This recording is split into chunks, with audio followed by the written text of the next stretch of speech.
যুবক, শ্বশুর বাড়ির একটা পালসার ডিসকভার পায় পাগল হয়ে যায় না।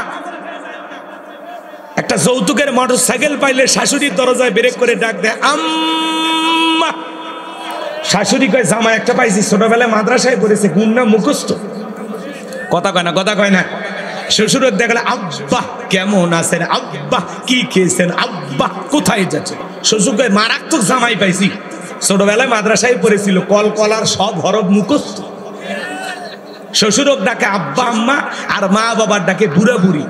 তোর কপাল জাতীয়ের গুড়ি, মরার পরে ফেরেশতারা বাইরে ফুটে করবে ভুরি, জাহান্নামে হবে তোর বসত বাড়ি। এ কপাল পোড়া যুবক, তোর মতো একটা যুবককে লালন পালন করতে গিয়ে 20, 22, 25 বছরে মা বাবা ওইরকম 5টা 10টা পালসারের টাকা তোর পিছনে খরচ করেছে। এই বেঈমান, স্বার্থবার ভুলে গেলি সেই মা বাবার অবদানের কথা। আল্লাহ যুবকদের হেদায়েত দান করুক। জোরে বলুন আমি। মা বাবার মনে কষ্ট দেওয়া যাবে? জোরে বলেন দেয়া যাবে? মা বাবার ঋণ কখনো শোধ করা যাবে? রক্তে ভাসিয়া যাত নাই কাঁদিয়া আনলে মাগো আমায় এই দুনিয়ায়, তোমার ঋণ আমি কি দিয়ে শোধাই মাগো, তোমার ঋণ আমি কি দিয়ে শোধাই। দেখেছি পৃথিবীতে প্রথম মায়ের মুখ, পেয়েছি ভালোবাসাই পূর্ণ মায়ের বুক। বলতে পারি না কথা, মা বোঝে আমার ব্যথা, বলতে পারি না কথা, মা বোঝে আমার ব্যথা, তাই তো রেখেছো মা বুকেতে জড়াই, তোমার ঋণ আমি কি দিয়ে শোধাই মাগো, তোমার ঋণ আমি কি দিয়ে শোধাই। কখনো গভীর রাতে উঠলে আমি কেঁদে, বুকে মা শক্ত করে রাখতো আমায় বেঁধে। তোমার ওই দুধের দাম কে দেবে প্রতিদান, তোমার ওই দুধের দাম কে দেবে প্রতিদান, এই দুনিয়ায় মাগো আজ মেলে নাই, তোমার ঋণ আমি কি দিয়ে শোধাই মাগো, তোমার ঋণ আমি কি দিয়ে শোধাই। জোরে কোন মারহাবা। কষ্ট হয় আমার ভাইরা, যুবক রে, বুলেট মারলে বুলেট মিস হতে পারে, কিন্তু মা বাবার দোয়া কোনোদিন মিস হতে পারে না। জীবনে যদি ভাগ্য খুলতে চাও, সফল হতে চাও, মা বাবার দোয়া নেও। কথা কয় না, কথা কয় না।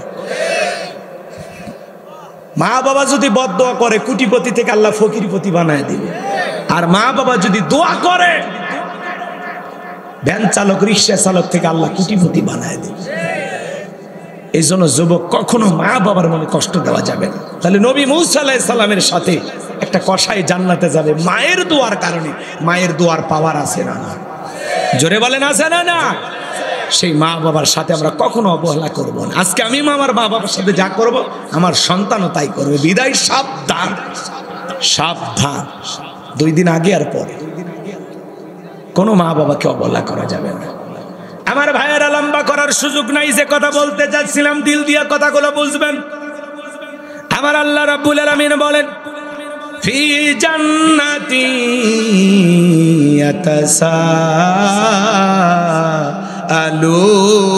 ইয়াতাসাআলুন। আল্লাহ রাব্বুল আলামিন বলেন, তারা জান্নাতে প্রবেশ করবে। একজন জান্নাতি আর একজন জান্নাতির সাথে পরস্পরে গল্পে লিপ্ত হবে। জান্নাতীরা গল্প করতে করতে তাদের দৃষ্টি চলে যাবে নিচের দিকে। তারা নিচের দিকে তাকায় দেখবে দাউ দাউ করে জাহান্নামের আগুন জ্বলতেছে। ওই জাহান্নামের আগুনে মানুষগুলোকে পোড়ানো হচ্ছে। আমার ভাইয়েরা, তখন ওই জাহান্নামের ভিতরে আগুনে পুড়তে দেখবে অসংখ্য মানুষকে। এদের মধ্য থেকে কিছু মানুষকে দেখে তারা চিনতে পারবে। আর তখন জান্নাতীরা ওই জাহান্নামীদেরকে প্রশ্ন করে বলবে, আনিল মুজরিমিন, হে অপরাধীরা, মা সালাকাকুম ফি সাকর, কোন অপরাধে, কি অপরাধে সাকর নামক জাহান্নামে তোমরা এসেছো? আনিল মুজরিমিন, অপরাধী সম্পর্কে তারা জিজ্ঞাসা করবে, মা সালাকাকুম ফি সাকর, কোন অপরাধে সাকর নামক জাহান্নামে তোমাদেরকে নিয়ে আসছে? দুনিয়ার জীবনে কেমন অপরাধ করছো যার কারণে তোমরা এই জাহান্নামের আগুনে চলতেছো? আমার ভাইয়েরা, ওই জাহান্নামের আগুনে যারা জ্বলবে পূর্বে, এই দুনিয়ার আগুনের চাইতে জাহান্নামের আগুনের পাওয়া 70 গুণ বেশি। ওই জাহান্নামের আগুনে মানুষ জ্বলবে পূর্বে, চেহারা হয়ে যাবে কয়লার মতো কালো। জাহান্নামের আগুন সহ্য করার শক্তি আমাদের কারো নাই।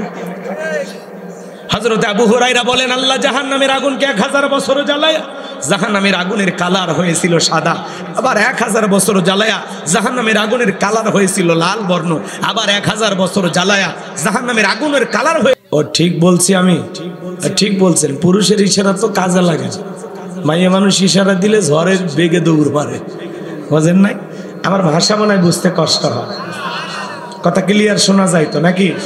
আচ্ছা, আপাতত এখন যা বাজে বাজুক, 12টা পর্যন্ত ধৈর্য নিয়ে আজকের মাহফিলে কারা কারা থাকবেন না তারা হাত তোলে, যারা থাকবেন 2 হাত তুলে বলেন ইনশাআল্লাহ। আর একটু জোরে বলেন ইনশাআল্লাহ। তাকবীর দান, লিল্লাহি তাকবীর। আল্লাহ কবুল করুন, জোরে বলুন আমিন। সম্মানিত ভাইরা আমার, ভূমিকা স্যার আমরা ডাইরেক্ট কথা বলবো, যেহেতু লিখেছেন তাফসিরুল কোরআন মাহফিল, আলোচনা তাফসির ভিত্তিক হওয়ার দরকার আছে না? আমি কথা বলবো পবিত্র কোরআনুল কারীমের 74 নাম্বার সূরা।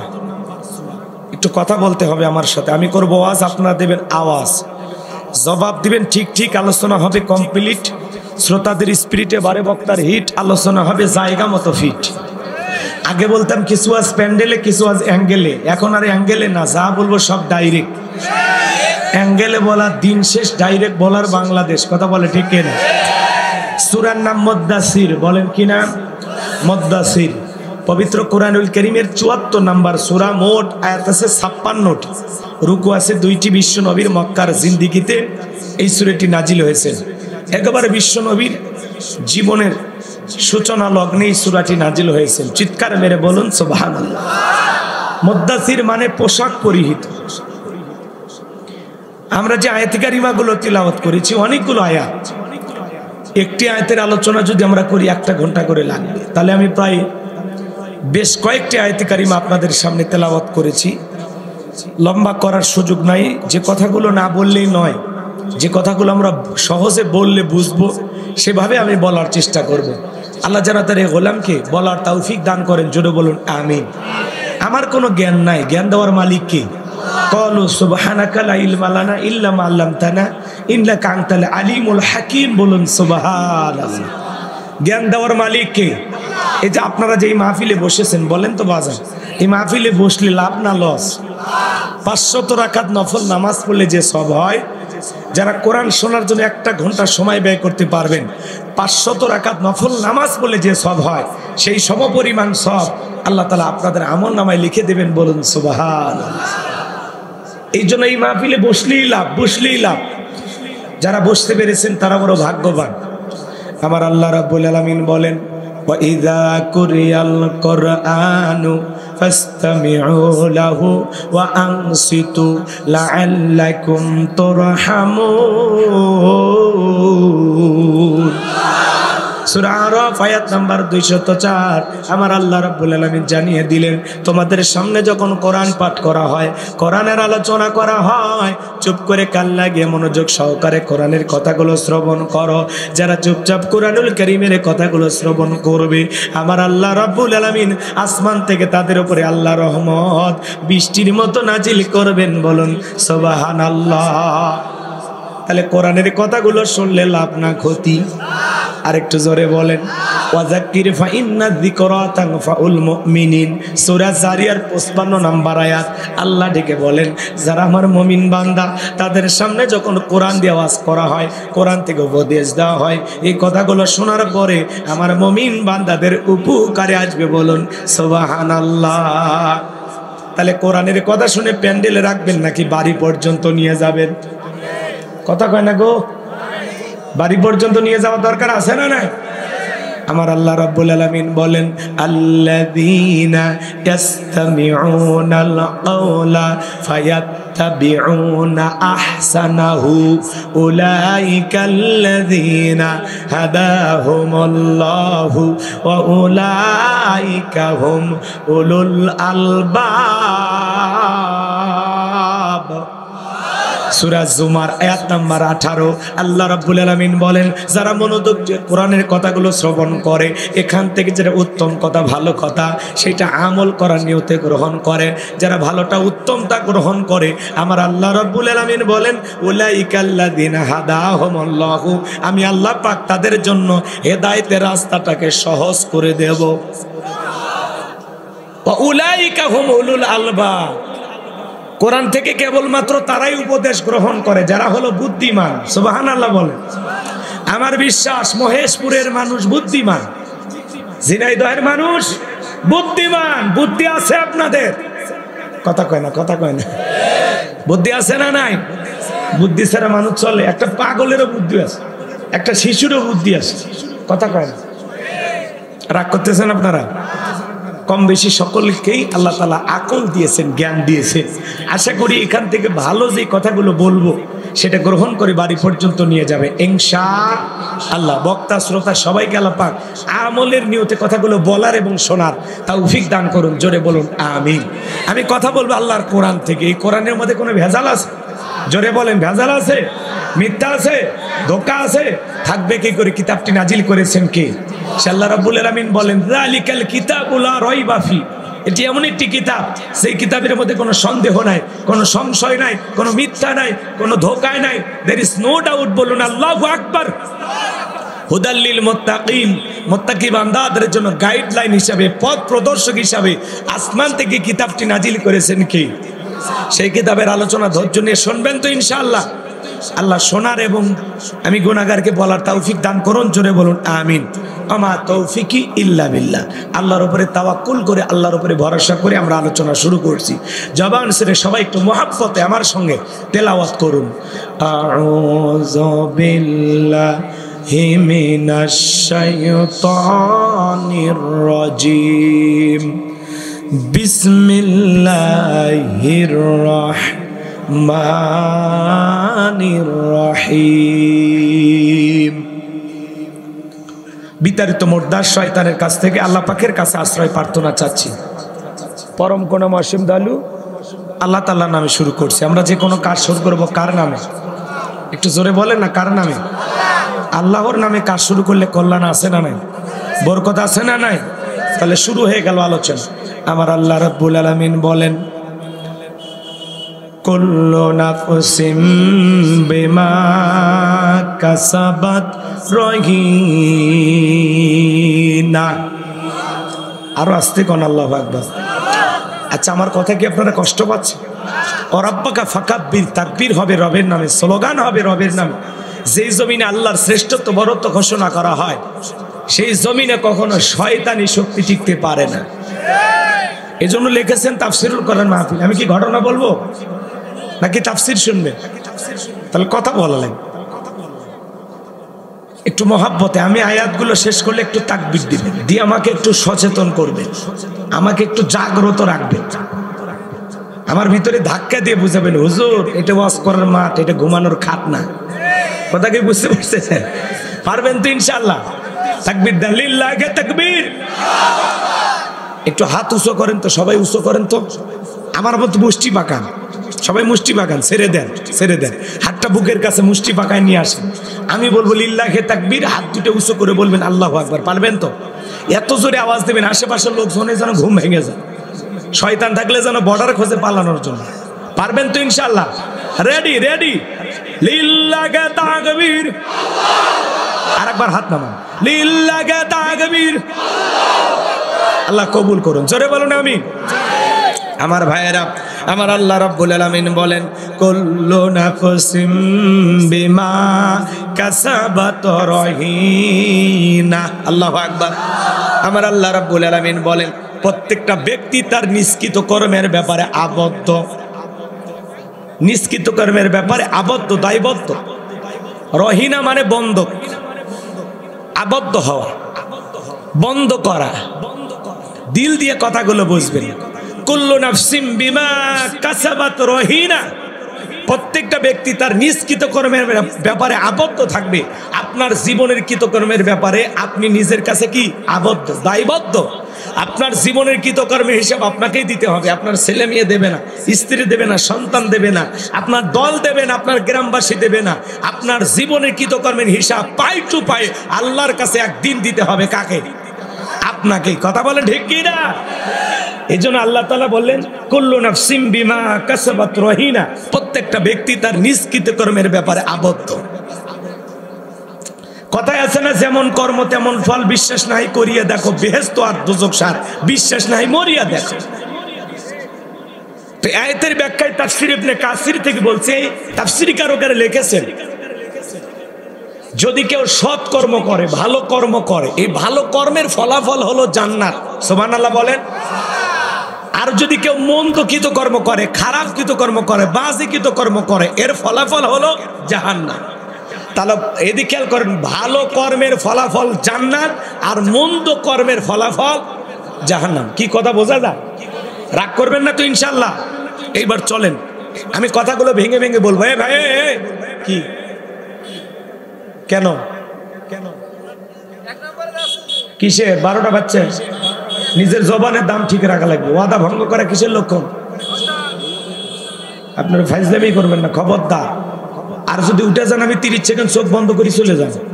কয়জন যাবেন? যান। ওটা বসা করলে পরিবেশ নষ্ট হয়। 1 ঘন্টা পেশাব আটকাইতে পারেন আপনি পুরুষ, পেশাব লাগবে ঝিনাই দাও, পেশাব করবেন যায় যশোর, তাহলে মোটামুটি চলে। কথা কান 1 ঘন্টা পুরুষ পেশাব আটকাতে পারেন। আমি রংপুরে ওয়াজ করলাম, এক মুরব্বী চাচা কই, দাদি যে তুমি ওয়াজ করো, পেশাব লাগলে লঙ্গিত পেশাব। চাচা তাহলে তো চাইছি খেপে যাবে। কয় না হুজুরি এমন ওয়াজ ধরছে, ওঠার কায়দা ছিল না, জাগাতি কাম সারছে। কথা কি হচ্ছে? এই জন্য পুরুষ হন। কথাগুলো খুব মনোযোগ দিয়ে শুনবেন, তাহলেই ভালো লাগবে। কোরআন টু কোরআন আলোচনা হল। আমার কবির ভাই আপনাদেরকে অনেক সঙ্গীত শোনাইছে, অনেক গান শোনাইছে, শুনছেন না? আমি আর 2-1টা গান না বললাম, আমি আজকে শুধু আলোচনা করি। ঠিক আছে তো ইনশাল্লাহ? আচ্ছা, এক ভাই গান গাইছেন, আমি আজকে শুধু তাফসির করব। কি কি তাই না? সময়টাকে কাজে লাগাইতে হবে। আমি আগেই বলছি সময়টাকে কাজে লাগাইতে হবে। প্রত্যেকটা আয়াতের অর্থ খালি কান খাড়া করে শোনেন, ভালো লাগবে ইনশাল্লাহ। কথা তো আমার না, কথা আল্লাহ। কুল্লু নাফসিম বিমা কাসাবাত রহিনা, প্রত্যেকটা ব্যক্তি তার নিষ্কৃত কর্মের ব্যাপারে আবদ্ধ, দায়বদ্ধ। আপনার জীবনের কৃতকর্মের হিসাব আপনাকেই দিতে হবে। কার কাছে? দিনের আলোতে, রাতের আধারে, গোপনে প্রকাশে যা করতেছেন প্রত্যেকটা কৃতকর্মের হিসাব আল্লাহ তাআলার কাছে দিতে হবে। এই যে ক্যামেরা দিয়ে আমার আলোচনা রেকর্ড করা হচ্ছে, 6 মাস পরে এই ক্যামেরার যদি মেমোরি থাকে, বলেন তো বাজান এই আলোচনা শোনা সম্ভব কিনা? তো মানুষ যদি দুনিয়ার ক্যামেরার মধ্যে এত কথা ধারণ করতে পারে, এই বুদ্ধি যদি মানুষের মাথার মধ্যে থাকতে পারে, আপনাকে আমাকে কন্ট্রোল করার জন্য আল্লাহরও ভিডিও আসে না নাই? সিসি ক্যামেরা আছে না নাই? কিরামান কাতিবিন ইয়ালামুনা মা তাফআলুন, সম্মানিত 2 জন লেখক ফেরেশতা, এদের নাম কিন্তু কিরামান কাতিবিন না, এরা হলো সম্মানিত 2 জন লেখক ফেরেশতা। আপনি যত ভালো কাজ করবেন, ডান কাঁধে থাকার ফেরেশতা আপনার ওই নেক আমল লেখে। এই যে এই জায়গায় বসে ওয়াজ শুনতেছেন, নেক আমল লিখতেছে। আবার এই মুহূর্তে যারা সিনেমা হলে মনিহারে ছবি দেখতেছি, ওদেরটাও লিখতেছে। কথা কয় না গো?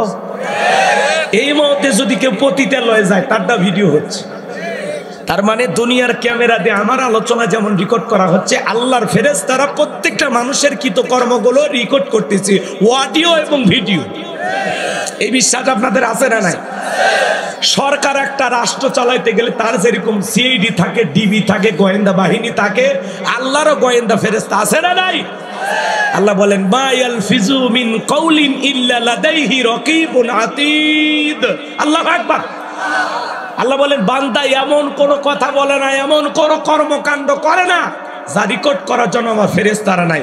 আপনার জবানের প্রত্যেকটা কথা, কর্মকাণ্ড অডিও ভিডিও সহকারে আল্লাহ রেকর্ড করে রাখতেছেন। রাগ করতেছেন? একটু গুছায় বললে ভালো হবে। ধরেন আপনাদের মসজিদের ইমাম সাহেব, ওনার কাছে একজন 50,000 টাকা দান করে বলতেছে হুজুর এ টাকা আল্লাহর ঘরে দিলাম, আমার নাম বলার দরকার নেই। এই যে হুজুরের হাতে একজন দানকারী লেনদেন হচ্ছে, এই সময় ফেরেশতারা নাই? জোরে বলা লাগবে। আচ্ছা, এতগুলো মানুষের আওয়াজ আমার কানে আসে নাকি? নাকি আমার কানেরই সমস্যা? আপনারা কি কথা বলতে ভয় পান? এখনো কি ভয় আছে? আছে ভয়? তাহলে কিসে? এখন বুক খুলে কথা বলবেন। ভয় করার দিন শেষ, এখন আমরাই সরকার। কথা স্বাধীনতা পাইছেন না, এখনকার মিথ্যা মামলা দেখে জেলে দেবে। হ্যাঁ, ওরা অন্ধ মানুষকে পর্যন্ত মামলা দিয়েছে টিস্যুটার কাছে। কথা কয় না গো? এখনকার অন্ধ মানুষের নামে কেউ মামলা দেয়? আচ্ছা, অন্ধ মানুষ গাড়ি পোড়া, এটা কি আপনারা বিশ্বাস করেন? শয়তান বিশ্বাস করছে? ওর কাছে মিস কল দেন, ও বলবে না ভাই আমিও বিশ্বাস করি। কথা কন ঠিক কি না? সম্মানিত ভাইয়ের আমার, দিল দিয়ে কথাগুলো বুঝবেন। আপনার যেন মসজিদের ইমাম সাহেব, তার কাছে 50,000 টাকা একজন দান করলো, বলেন তো বাজান ওই সময় ফেরেশতা ওই জায়গায় আছে না নাই? ওইটা ভিডিও হয়েছে কিনা, রেকর্ড হয়েছে কিনা? ইমাম সাহেব যদি এখন মনে করে যেই বেতন দেয় এতে তো আমার দিন যায় না, 50,000 টাকা ইমাম সাহেব যদি নিজের ব্যক্তিগত মনে করে খরচ করে, আল্লাহর ফেরেশতারা বলবে ইমাম মানুষ অনেক কষ্ট করে, 50,000 টাকা খাইছে, ওইটা লেখার দরকার নাই। কি বলেন? ইমাম সাহেবের বেলা হুজুরে ছাড় দেবে? হুজুরকে ফেরেশতা ছাড় দেবে? ইমাম সাহেব যদি এটা মসজিদের কাজে লাগায়, এটা উদাহরণ দিচ্ছি, কোনো ইমাম এরকম খায় না, ইমামেরা ভালো মানুষ। আল্লাহু আকবার কর। এটা উদাহরণ মানুষকে বোঝানোর জন্য। শোনেন, ইমাম সাহেব যদি এটা মসজিদের কাজে লাগায় সেটাও লিখবে, আবার ইমাম সাহেব যদি নিজের ব্যক্তিগত মনে খরচ করে সেটাও লিখবে। আরে ভাই 50,000 বাদ দেন, 5 টাকাও যদি মসজিদের মদ থেকে দান বক্স থেকে নিয়ে যায়, হুজুর যদি একটা পানের খিলি কিনে খায়, ওই ব্যাপারেও আল্লাহর কাছে হিসাব দেওয়া লাগবে। কথা বলেন ঠিক কি না? এবার চলেন মাদ্রাসার হুজুরের কাছে যাই। মাদ্রাসার হুজুর, ওনার কাছে একজন একটা ছাগল দিল। হুজুর ছাগলটা সদকা দিলেন, এতিম বাচ্চাদেরকে জবাই করে খাওয়াই দিলেন। এখন হুজুর ছাগল জবাই করার পরে দেখলো 14 কেজি গোস্ত হয়েছে। চিন্তা করলো অনেক দিন ধরে বাড়িতে গোস্ত বাড়ায় না, ওখান থেকে 5 কেজি যদি বাড়িতে পাঠায়, ফেরেশতারা লিখবে না? না, বলবে মাদ্রাসা অনেক কষ্ট করে, হুজুর এটি লেখার দরকার নেই, এটা রাইখে দিই। তার মানে হুজুরের এদিক খেয়াল করবেন, হুজুর যদি ওই 14 কেজি গোস্ত মাদ্রাসার বাচ্চাদেরকে রান্না করে খাওয়ায় সেইটাও লিখবে, আবার হুজুর যদি ওখান থেকে 5 কেজি বাড়িতে পাঠায় সেই ব্যাপারে হুজুরকে আল্লাহর কাছে জবাব দিতে হবে। ফেরেশতারা একটু চুল পরিমাণ এদিক সেদিক করবে না। আরে ভাই 5 কেজি দূরের কথা, 50 গ্রাম গোস্ত যদি হুজুর এদিক সেদিক করে সেই ব্যাপারেও আল্লাহর কাছে হুজুরকে জবাব দিতে হবে। আমার কথা কি বোঝেন? আমি একটু উদাহরণ দিয়ে কথা বলতে ভালোবাসি। এখন আপনারা বুঝতে আলহামদুলিল্লাহ, না বুঝতে আমার কথা কিচ্ছু নেই, এটা আমার ওয়াজের সিস্টেম। অনেকের মাথায় এবার এগুলো ধরে না। এবার চলেন শোনেন, ইমাম সাহেব যা করে ওই জায়গায় ভিডিও হয়, মাদ্রাসার হুজুর যা করে সেইখানে ভিডিও হয়। খালি নেতারা যখন চাল টাল বিতরণ করে ওই সময় কিন্তু ভিডিও হয় না, ফেরেশতারা ভয়ের সাইডে থাকে। হ্যাঁ, চালের কাঠে লেখা আছে 50 কেজি, এখন চেয়ারম্যান সাহেব দিল মাত্র 30 কেজি, বাকি 20 কেজি মাইরে দিছে। মাইরে দাও, বোঝেন তো? চাল পাইছে 700 বস্তা, 500 বস্তা আগেই বিক্রি করছে। কথা কয় না গো? আর 200 বস্তা নিয়ে এসে কোনো মতে দিয়ে খালি ভিডিও আর ওই পেপার একটু নিউজ, এটা করার জন্য 200 বস্তা দেয় বাধ্য হয়ে। কথা কয় না?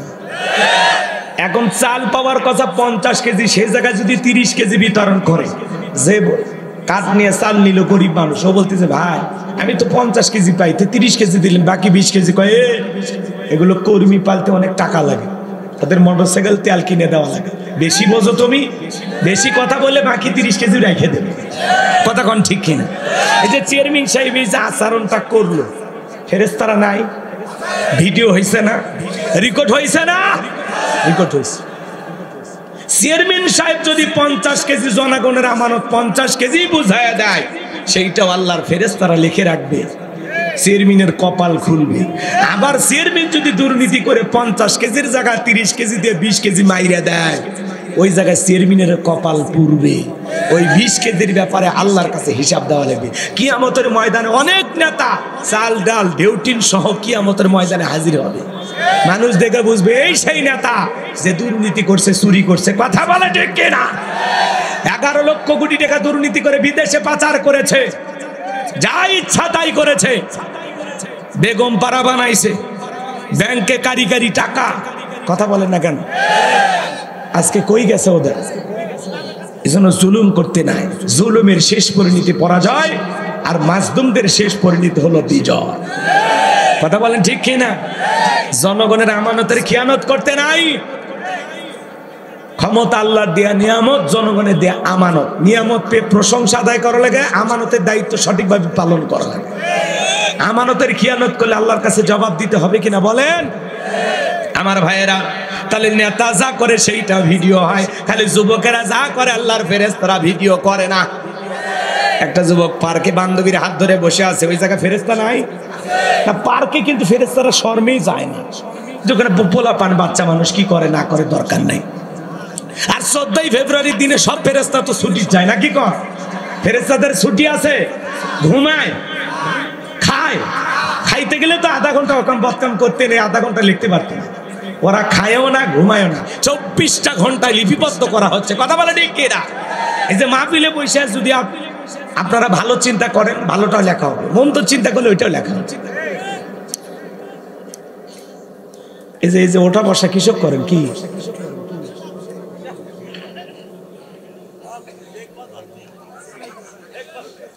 আচ্ছা, তাফসীর বোঝেন? তাফসীর মানে কি? তাফসীর মানে কি বোঝেন? আমি আপনাদেরকে একটা আয়াত তিলাওয়াত করে এটা একেবারে খুলে স্পষ্ট করে একটা সহি ধারণা আপনাদের মাথার ভিতরে ঢুকাবো। কথা কি বুঝতে পারতেছেন?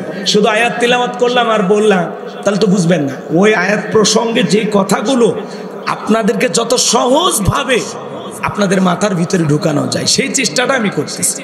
তাফসীরে কোনো মাহফিল লিখবেন আবার ঘটনা কাহিনী শুনবেন তাহলে তো হবে না। ঘটনা যদি আসে আয়াত প্রসঙ্গে সেটা আমি বলবো। তো এই জায়গায় আল্লাহ তাআলা বলতেছেন কুল্লু নাফসিন বিমা কাসাবাত রহিনা, প্রত্যেকটা ব্যক্তি তার নিষ্কৃত কর্মের ব্যাপারে আবদ্ধ। তো এই আবদ্ধ আপনি আমি জীবনে যা যা কর্মকাণ্ড করতেছি, দিনের আলোতে রাতের আধারে গোপনে প্রকাশ্যে, তো এই জিনিসগুলো আমি ভেঙে বলতেছি। ইমামের কথা বলতেছি, মুতামিমের কথা বলতেছি, যুবকদের কথা বলতেছি, নেতাদের কথা বলতেছি। তার মানে এই দুনিয়ার জীবনে আমরা যে যা করতেছি প্রত্যেকটার অডিও ভিডিও আল্লাহর কাছে আছে, সব লিপিবদ্ধ করা হচ্ছে। কথা বলে ঠিক? এই কথাগুলো ভেঙে আপনাদেরকে বলতেছি। কোন যুবক যদি পার্কে বসে হাত ধরে থাকে বান্ধবীর, বলেন ফেরেশতারা লিখবে না? এ যুবক, মনে করো না জঙ্গল প্রেম করার জন্য মঙ্গল, জঙ্গলে কেউ না দেখলে একজন দেখেন, তিনি কে? আরো জোরে বলেন কে? আমার ভাইয়েরা, তার মানে যুবকেরা যা করে লিপিবদ্ধ করা হয়। বাসর ঘরে যুবক দিন মোহর ফাঁকি দেয়। আপনাদের এলাকায় আছে কিনা জানি না, 1000 টাকার মহারানা ধার্য করা হয়। 1000 টাকার মহারানা, ছেলের নাম আবুল, দিয়েছে একটা নাকের ফুল, 1000 টাকা দাম, বলেছে কবুল, জীবন পুরোটাই ভুল, 99,000 টাকা বাকি, জনম দেবে ভাগি। বিয়ে করে বাসর ঘরে যুবক বসে আছে সোফাই, মেয়ে বসে আছে খাটে। আপনাদের এলাকায় শোনেন ভাই, আপনাদের এলাকায় বিয়ে শাদী হয়? যারা মহারানা স্ত্রীকে দেওয়া নফল না ফরজ? প্রত্যেকটা পুরুষের দায়িত্ব তার স্ত্রীর মহারানা পরিশোধ করা। মহারানা পাওয়া নারীর অধিকার, আর এই অধিকার প্রতিষ্ঠিত করার দায়িত্ব পুরুষের। কথা বলে ঠিক কিনা? আর নাকের রুমাল দিয়ে আপনি বিয়ে করতে গেছেন, তার মানে ধান্দা মহারানা ফাঁকি দিবেন। মহারানা দেওয়া তো দূরের কথা, উল্টো শ্বশুর বাড়ির চাঁদাবাজি করে যৌতুক নেয় 1 লাখ, 1.5 লাখ, 2 লাখ টাকা। যারা যৌতুক নেয় এরা ছোট লোক। কথা কন, এরা কি ছোট লোক? কাঁচা পায়খানা খাওয়া যেমন হারাম, কন্যা পক্ষের কাছে জোর করে যৌতুক দাবি করা তেমনি হারাম। তো যৌতুক না খায় ওইটা খাবেন? তা তো খাবেন। আপনাদের এলাকায় আছে কিনা জানি না, এলাকার ছেলেরা অবশ্য যৌতুক নেয় না। এ যুবক, তোদের পায়ে হাত দিয়ে অনুরোধ করি, খবরদার। একটা মা বাবা 16 বছর 18 বছর একটা মেয়ে লালন পালন করে কলিজা ছিঁড়ে তোর হাতে ধরায় দিন, কেমনে পারিস সে শ্বশুর বাড়ির উপরে জুলুম করে যৌতুক নিতে? কথা বলে। এক ছেলে বউরে পিটাইতেছে, মানুষকে কেন পিটাও? কয় পিটাবো না, এই বেহা নারীর বাবা 1.5 লাখ টাকা যৌতুক দেওয়ার কথা, 1 লাখ টাকা দিয়েছে, আমি এখনো 50,000 টাকা পাই, শ্বশুর বাড়ির থেকে মানে হাল খাদা টাকা পাই। এরকম যুবক আছে না নাই? যারা যৌতুকের জন্য বউরে পিটায়, যৌতুকের জন্য শ্বশুর বাড়িতে জুলুম করে, এরা হলো ছোট লোক। এরা হলো কি বলেন? ছোট লোক। আপনাদের এলাকায় যারা যৌতুক নিয়ে বিয়ে করেছেন, এখন সময় আছে রে যুবক, যৌতুকের টাকা শ্বশুর বাড়িতে ফেরত দিয়ে আসো। কি আছে?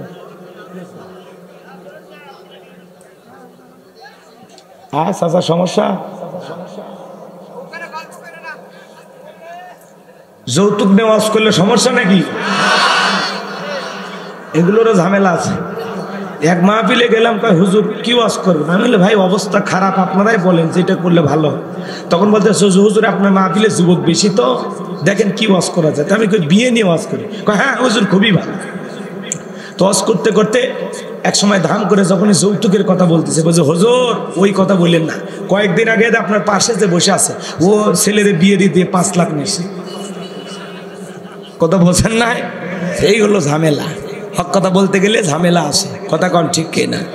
ভাই যৌতুক নেওয়া জায়েজ নাই তো, আপনি কেন নেবেন?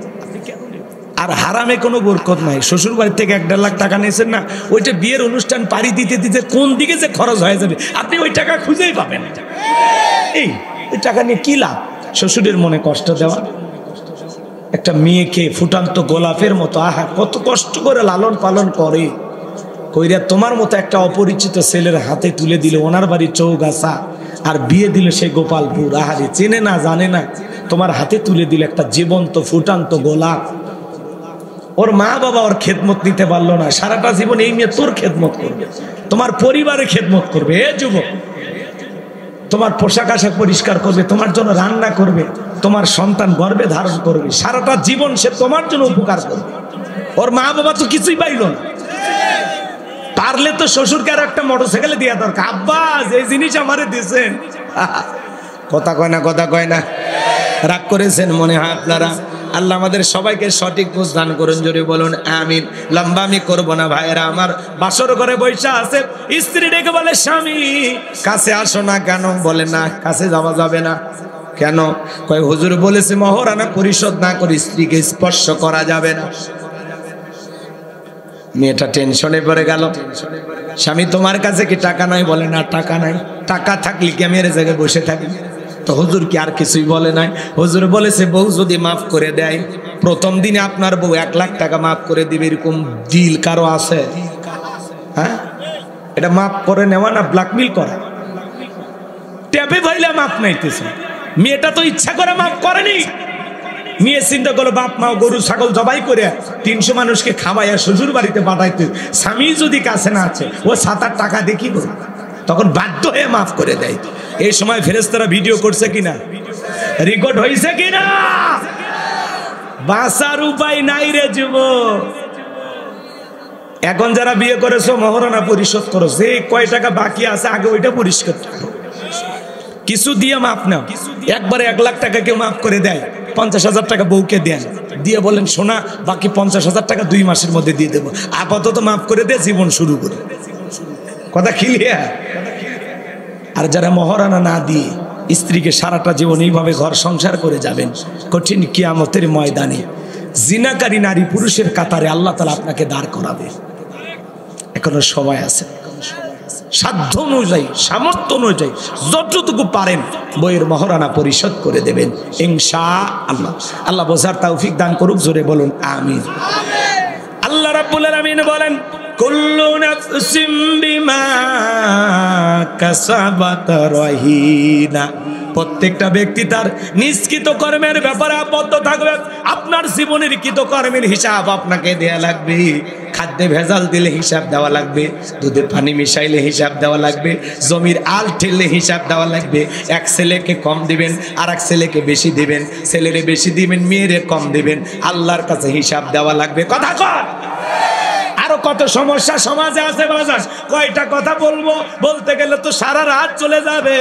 অত কথা বলার সময় নাই আমার ভাইয়েরা। যার অন্তরে আল্লাহর ভয় আছে, খাদ্যে ভেজাল দেওয়া যাবে না, ওজনে কম দেওয়া যাবে না, দুধে পানি মেশানো যাবে না, সুদ খাওয়া যাবে না, ঘুষ খাওয়া যাবে না, মা বাবাকে কষ্ট দেওয়া যাবে না, বিবির হক নষ্ট করা যাবে না, ছেলে মেয়ের হক নষ্ট করা যাবে না, পাড়া প্রতিবেশীর সাথে খারাপ আচরণ করা যাবে না। কথা কোন ঠিক কে না? দিল দিয়া কথাগুলো অনুধাবন করবেন। 3 বার হজ করছে, ট্রিপল হাজি। এরপরে জমির আল কাটে, জমি বাড়ায়, এমন কায়দায় জমির আল কাটে মনে হয় ফুল সিরাত বানাইছে। আছে না নাই? হজে যাওয়ার আগে ছেলেদের বেশি বেশি সম্পত্তি দিয়া মেয়েরে ঠকায় বলে মা খানায় খাবার গিলাপ ধরে তোর জন্য দোয়া করব। ওরে হাজি বাটা এখনই হয়েছে স্বাস্থ্য বাজি, আগে মেয়ের হক বুঝা দে, তারপরে হজ করতে যা। আর মেয়ের হক ফাঁকি দিয়া খানায় খাবার গিলাপ ধরে দোয়া করলে ওই হজ বাংলাদেশের বিমানবন্দরও পার হবে না। আগে হক বুঝা দে। মেয়ে পাবে 2 বিঘা দেয় 5 শতক। হক বুঝে দেন, আগে হক বুঝে দেন, হজ পরে। হ্যাঁ কি বেজি কথা কন। আপনাদের এলাকা অবশ্য এরকম নাই। মাথায় মুখে দাড়ি টুপি সুদের টাকা লেনদেন করে। আপনার তো লজ্জা হওয়া উচিত। আল্লাহ হেদায়েত দান করুন। আমি আমার বিশ্বাস ঝিনাইদহে কেউ সুদ খায় না। এদিকের মানুষ আল্লাহর ওয়ালি নাই নাই। তাহলে আপনি যে যা করতেছেন শোনেন যুবক, 14ই ফেব্রুয়ারিতে কার ওন্না ধরে টান দিয়েছিস ভিডিও কিন্তু আল্লাহর ফেরেশতারা করে রাখছে, হিসাব দেওয়ার জন্য রেডি থাকো। কথা কন। কার পিছনে গোলাপ ফুল নিয়ে ঘোরাঘুরি করেছিস ফেরেশতারা ভিডিও করে রাখছে। আল্লাহর কাছে জবাব দিতে হবে। প্রথম আয়াতের আরো অনেক কথা আছে, আপনারা জবাব দিচ্ছেন কম, এজন্য পরের আয়াতে চলে গেলাম, কষ্ট হয়। আল্লাহ রাব্বুল আলামিন বলেন ইল্লা আসহাবাল ইয়ামিন, ডান পাশে যারা থাকবে তারা নিরাপদ। সুবহানাল্লাহ বলেন, আরেকটু জোরে বলেন সুবহানাল্লাহ। আমার আল্লাহ রাব্বুল আলামিন বলেন ওয়া কুনতুম আজওয়াদান সালাসা আসহাবুল মাইমানাতি মা আসহাবুল মাইমানা ওয়া আসহাবুল মাশআমাতি মা আসহাবুল মাশআমা ওয়াস-সাবিকুনাস সাবিকুন উলাইকাল মুকাররাবুন। সূরা ওয়াকিয়ার ভিতরে আল্লাহ পাক জানিয়ে দিলেন কিয়ামতের ময়দানে আল্লাহ তাআলা মানুষকে 3 শ্রেণীতে ভাগ করবে। এর মধ্যে যারা ডানপন্থী তারা হবে জান্নাতি। সুবহানাল্লাহ বলে। ডান পাশে যারা থাকবে তারা হবে নিরাপদ। এইজন্য আল্লাহ রাব্বুল আলামিন বলেন ইল্লা আসহাবাল ইয়ামিন ফি জান্নাতি ইয়াতাসাআলুন। আল্লাহ বলেন ডান পাশে যারা থাকবে তারা যাবে জান্নাতের বাগানে। সুবহানাল্লাহ বলেন। তারা জান্নাতের বাগানে প্রবেশ করবে। একজন জান্নাতি আর একজন জান্নাতির সাথে পরস্পরে গল্পে লিপ্ত হবে। ফি জান্নাতি ইয়াতাসাআলুন, তারা প্রবেশ করবে জান্নাতের বাগানে এবং জান্নাতি একজন জান্নাতি আর একজন জান্নাতির সাথে পরস্পরে গল্পে লিপ্ত হবে। বলুন সুবহানাল্লাহ। আমি আজকের মাহফিলের সভাপতি দোয়া করলাম আল্লাহ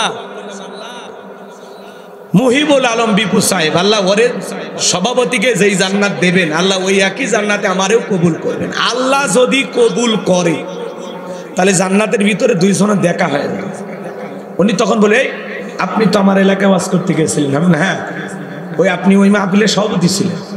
তার সাথে 2 জনে গল্প করি জান্নাতের বাগানে ভিআইপি চেয়ারে সভাপতি আর প্রধান বক্তা 2 জন মিলে গল্প করে। সুবহানাল্লাহ কালকে বললে হয়। আমি দোয়া করলাম আল্লাহ আজকের মাহফিলে যত মানুষ আলোচনা শুনতেছে আল্লাহ সবাইকে, আমাদের সবাইকে আপনি একই জান্নাতে কবুল করেন। জোরে বলেন আমিন।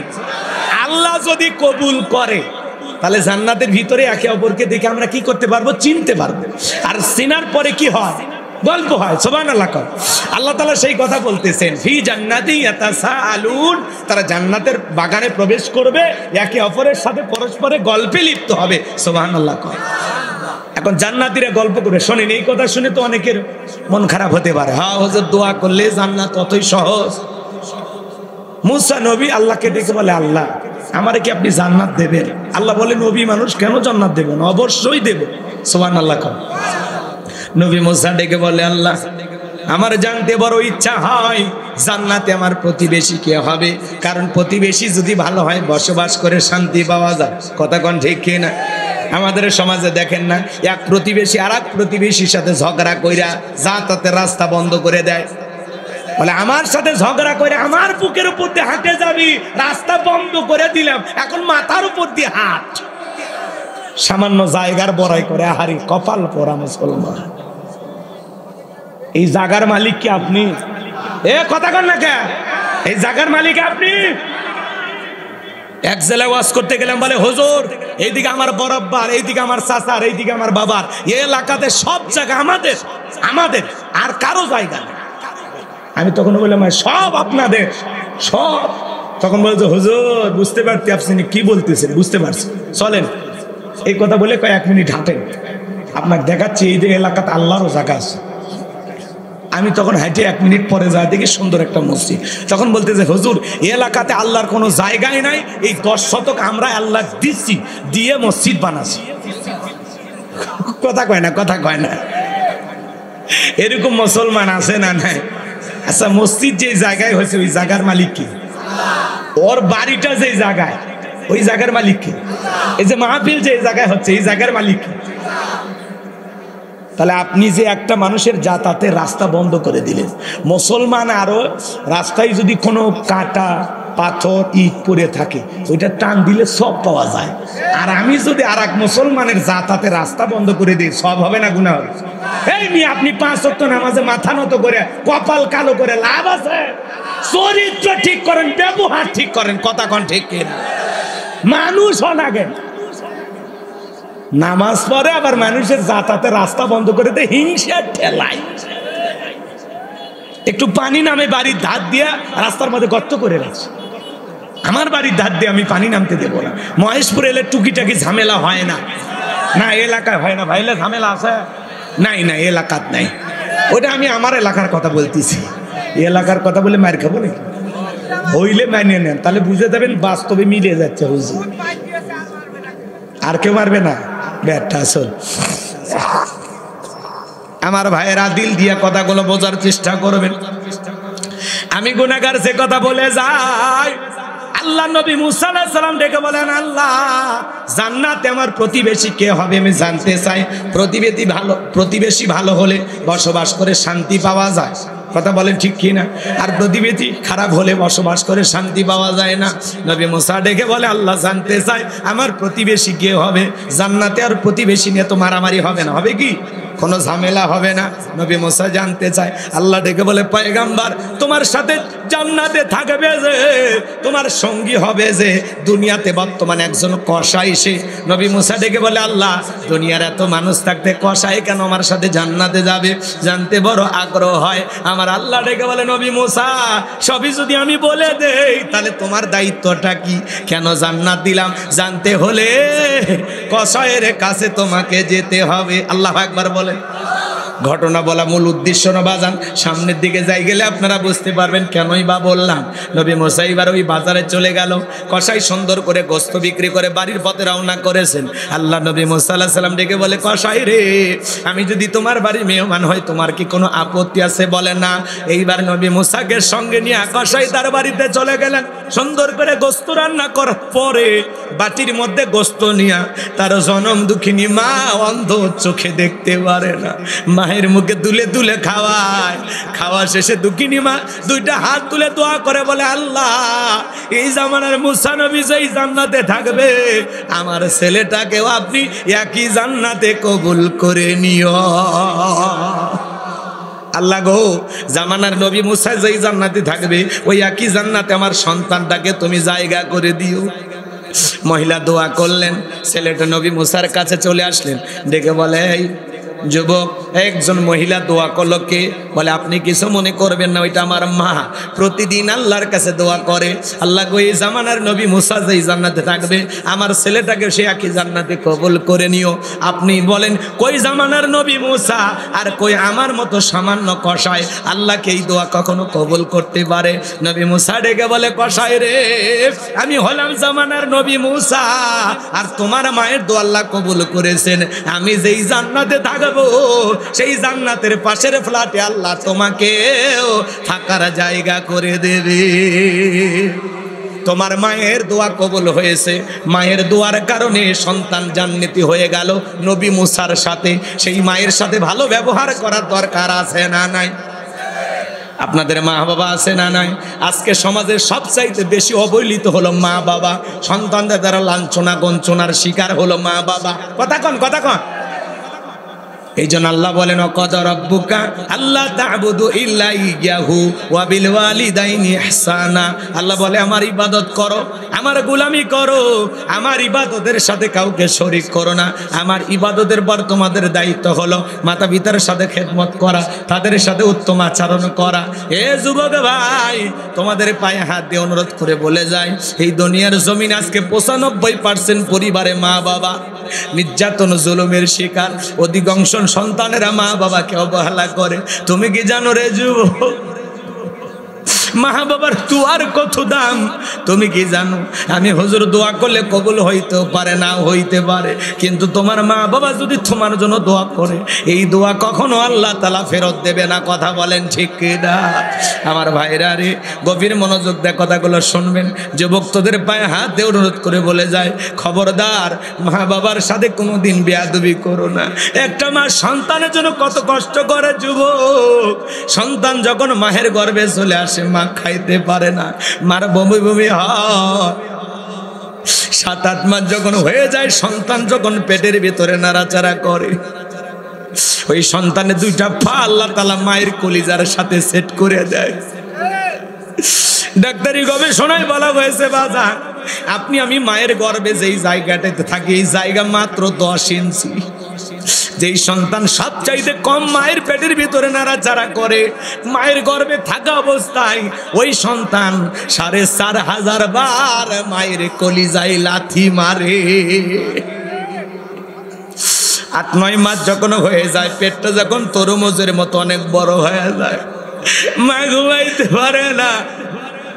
পেটের একোনায় ওকোনায় চিনচিন ব্যথা করে, মার কষ্ট করে। সারা রাত জায়গা মা দেলে পিঠটা লাগায় থাকে। যেই মা রাত্রি জাগরণ করে ঘুমাইতে পারে না, আমার ভাইয়েরা, যেই মা রাত্রি জাগরণ করে ঘুমাইতে পারে না, সারা রাত জায়গা নফল নামাজ বলে যে সব হয়, মায়ের আমল নামায় আল্লাহ সেই সব লিখে দেয়। সন্তান যখন ডেলিভারির সময় হয়ে আসে, আমার ভাইয়েরা, দক্ষিণে মা বাবার 2টা পা জড়াইয়া কান্না করে। মায়ের চোখের পানি যখন বাবার পাকে স্পর্শ করে, বাবা ঘুম থেকে জাগ্রত হইয়া ডেকে বলে, বিবি এত রাত্রিবেলায় কেন তুমি কান্না করো, কি হয়েছে তোমার? মা ডেকে বলে, স্বামী দীর্ঘদিন আপনার সংসার করলাম, ভুল বেয়াদবি মাফ করে দেবে। আমি আমার সন্তানটাকে জন্ম দেওয়ার জন্য বাবার বাড়িতে চলে যাব। ও স্বামী, আপনার সংসারের চাবি বুঝায় নেন, বেঁচে থাকলে আবারও দেখা হবে। এই কথা বলে মা দাইমার ঘরে চলে যায়। প্রসবের যাতনায় মা দাঁত মুখ কামড়ায়, চোখের পানি ছেড়ে দিয়ে কাঁদে। হে যুবক, একটা সন্তান ডেলিভারি করতে গিয়ে কত কষ্ট হয়, কত ব্যথা হয়, দুনিয়ার মা সারা কেউ বুঝবে না। নবীর এক সাহাবী মাকে কাঁধে করে নিয়ে খানায় কাবা তওয়াফ করে। নবী বলে, সাহাবী বড় ভালো কাজ করতেছ। সাহাবী ডেকে বলে, হুজুর আমি যে আমার মাকে কাঁধে করে নিয়ে খানায় কাবা তওয়াফ করলাম, আমি কি আমার মায়ের হক আদায় করতে পেরেছি? বলেন, সাহাবী আল্লাহ যদি তোমাকে কিয়ামত পর্যন্ত হায়াত দেয়, আর তুমি যদি তোমার মাকে কাঁধে নিয়ে খানায় কাবা তওয়াফ করো, তোমার মা তোমাকে জন্ম দেওয়ার সময় প্রসবের যাতনায় আ শব্দ করেছিল, ওই একটা আ শব্দের হক দুনিয়ার কোনো সন্তান আদায় করতে পারবে না। এই জন্য নবীজি বলেছেন, ওমা জান্নাতুকা ওয়া নারুকা, তোমার পিতামাতাই তোমার বেহেশত, তোমার পিতামাতাই তোমার দোজখ। যুবক রে, যারা মা বাবার মনে কষ্ট দিয়া বাড়ি থেকে তাড়ায়া দেয়, বৃদ্ধাশ্রমে পাঠাইয়া দেয়, ও মা বাবাকে তাড়ায়া দেয় নাই, নিজের ভাগ্য থেকে জান্নাত তাড়িয়ে দিয়েছে। যত বড় ইমাম হন, বক্তা হন, শিক্ষিত মানুষ হন, যদি মা বাবার মনে কষ্ট দিয়ে থাকেন, ছাড় পাওয়ার সুযোগ নাই। একটা 2013 সালে পত্রিকা একটা কলম পড়েছিলাম বিশ্ব মা দিবস উপলক্ষে। ছেলেটার নাম ছিল আব্দুল মালিক। ছোটবেলায় চোখে দেখতে পারতো না, চোখ দিয়ে ঝাপসা ঝাপসা দেখতো, চোখ দিয়ে পুষ পড়তো, পানি পড়তো। দুঃখিনী মা সন্তানটাকে ডাক্তারের কাছে নিয়ে গেল। ডাক্তার চোখটা পরীক্ষা নিরীক্ষা করে বলে, আপা আপনার ছেলের যে অবস্থা, চোখটা অপারেশন করা ছাড়া ভালো হওয়ার কোনো সম্ভব নাই। এমন একটা অ্যামাউন্টের কথা বললেন। মহিলা কাঁদে আর দেখে বলে, ডাক্তার ভাই এত টাকা পাবো কোথায়, ছেলের তো বাবা নাই। ছেলে যদি বড় হয়ে অন্ধ হয়ে যায়, স্বামীরেও হারাইলাম, সন্তান বড় হয়ে অন্ধ হলো, তাহলে আমার জীবনের কি বা হলো? ও ডাক্তার ভাই, আমি যদি দুইটা চোখ আমার ছেলেকে দিয়ে দেই, তাহলে আমার ছেলে চোখে দেখতে পারবে কিনা? বলে, আপা এও সম্ভব। আমার ভাইয়েরা দিল দিয়ে কথাগুলো বোঝার চেষ্টা করবেন। একবার দুঃখিনী মা সন্তানকে দুইটা চোখ দান করে দিল। ছেলেটা আস্তে আস্তে বড় হয়, পরীক্ষা দেবে। মা দুধের গিলাস নিয়ে ছেলেটার রুমের ভিতরে প্রবেশ করেছে। ছেলেটা ডেকে বলে, মা বেশি বেশি তুমি আমার ঘরে ঢুকবা না, তোমার চোখ দিয়ে পুষ পরে পানি পরে, মা তোমার চোখের রোগটা আমার চোখে পার হতে পারে। দক্ষিণী মা বুকটা ফাইটা যায়, মনে কষ্ট পায়, মনের দুঃখ মনে চেপে রাখে, সন্তানকে কোনো কিছু বলে না। ছেলেটা আমার ভাইয়েরা পরীক্ষা দিয়ে ভালো রেজাল্ট করেছে, চাকরির সন্ধানে ঢাকায় চলে গেল। ঢাকায় গিয়ে চাকরিও পাইছে, সুন্দরী মেয়ে দেখে বিবাহ করেছে। কিন্তু গ্রামের বাড়িতে দুঃখিনী মা পড়ে আছে, মায়ের আর কোনো খোঁজ খবর নাই না। বৃদ্ধ মা অসুস্থ হয়ে পড়ে গেছে, মনে হয় আর দুনিয়াতে বেশি দিন আমি বাঁচবো না। মা চিন্তা করলো, সেই ছেলেটার জন্য সোনার যৌবনটা নষ্ট করলাম, দুনিয়াতে এত কষ্ট করলাম, মরার আগে অন্তত একবার সেই ছেলের মুখটা দেখে আমি মরতে চাই। কিসে ভাই, যে আপনারা বড় অস্থির, এত অস্থির মন মানসিকতা নিয়ে মাহফিলে আসেন। টিকটক দেখে 2-1 মিনিট গান শুনছেন না, হাসির কথা শুনছেন, শুনে মনে করছেন হুজুর মনে খালি ওগুলোই করে। আল্লাহ আল্লাহ আল্লাহ, মাহফিলগুলো হেদায়েতের জন্য। যারা উঠে যাচ্ছে এরা তো মা বাবার সাথে ভালো সম্পর্ক আছে বলে আমার মনে হয়। হুজুর আমার মা বাবা যে খারাপ আপনি জানেন? মা বাবা যদি কাফের বেঈমান হয়, তবু তাদের সাথে খারাপ আচরণের কথা ইসলাম বলে না। আপনার মা বাবা আপনারে ঠকাইলে সেই হিসাব মা বাবা দেবে, আপনি হিসাব নেওয়ার কি? আপনাকে আল্লাহ যে দায়িত্ব দিয়েছে, রব যে দায়িত্ব দিয়েছে সেটা পালন করুন। আল্লাহ কি বলেন? অকুল্লাহুমা কওলান কারীমা, সম্মান সূচক আচরণ, নম্র ভদ্র হয়ে মা বাবার সাথে কথা বলো। মা বাবার দিকে গালি দেওয়া যাবে না, চোখ রাঙানো যাবে না, বাজে কথা বলা যাবে না। কারণ বাবা হলো বটবৃক্ষ আর মা হলো সেই বটবৃক্ষের মূল শিকড়, যেখান থেকে আমাদের জন্ম হয়েছে। এই দুইটা মানুষ পৃথিবীর নিঃস্বার্থ ভালোবাসে, এদের ভালোবাসায় কোনো স্বার্থ থাকে না। এই গ্রামে যদি আমি এখন ওয়াজ বন্ধ করে যাই, প্রত্যেকটা পরিবারে খবর নেই, দেখবেন অধিকাংশ মা বাবা সন্তানদের বিরুদ্ধে পাহাড় পরিমাণ অভিযোগ দেবে। কথা বলেন না? তাহলে এই কথাগুলো তো হেদায়েতের নিয়তে শুনতে হবে। আমি তো আমার জন্য কথা বলতেছি না, কথা বলতেছি আপনাদের জন্য। আমার মা বাবার সাথে আমার আচরণ অনেক ভালো, তারাই উল্টো আমারে ঝাড়ি দেয়। আমি আজ পর্যন্ত তাদের ঝাড়ি দিতে পারি না, কারণ ইসলাম আমাকে সে অনুমতি দেয়নি।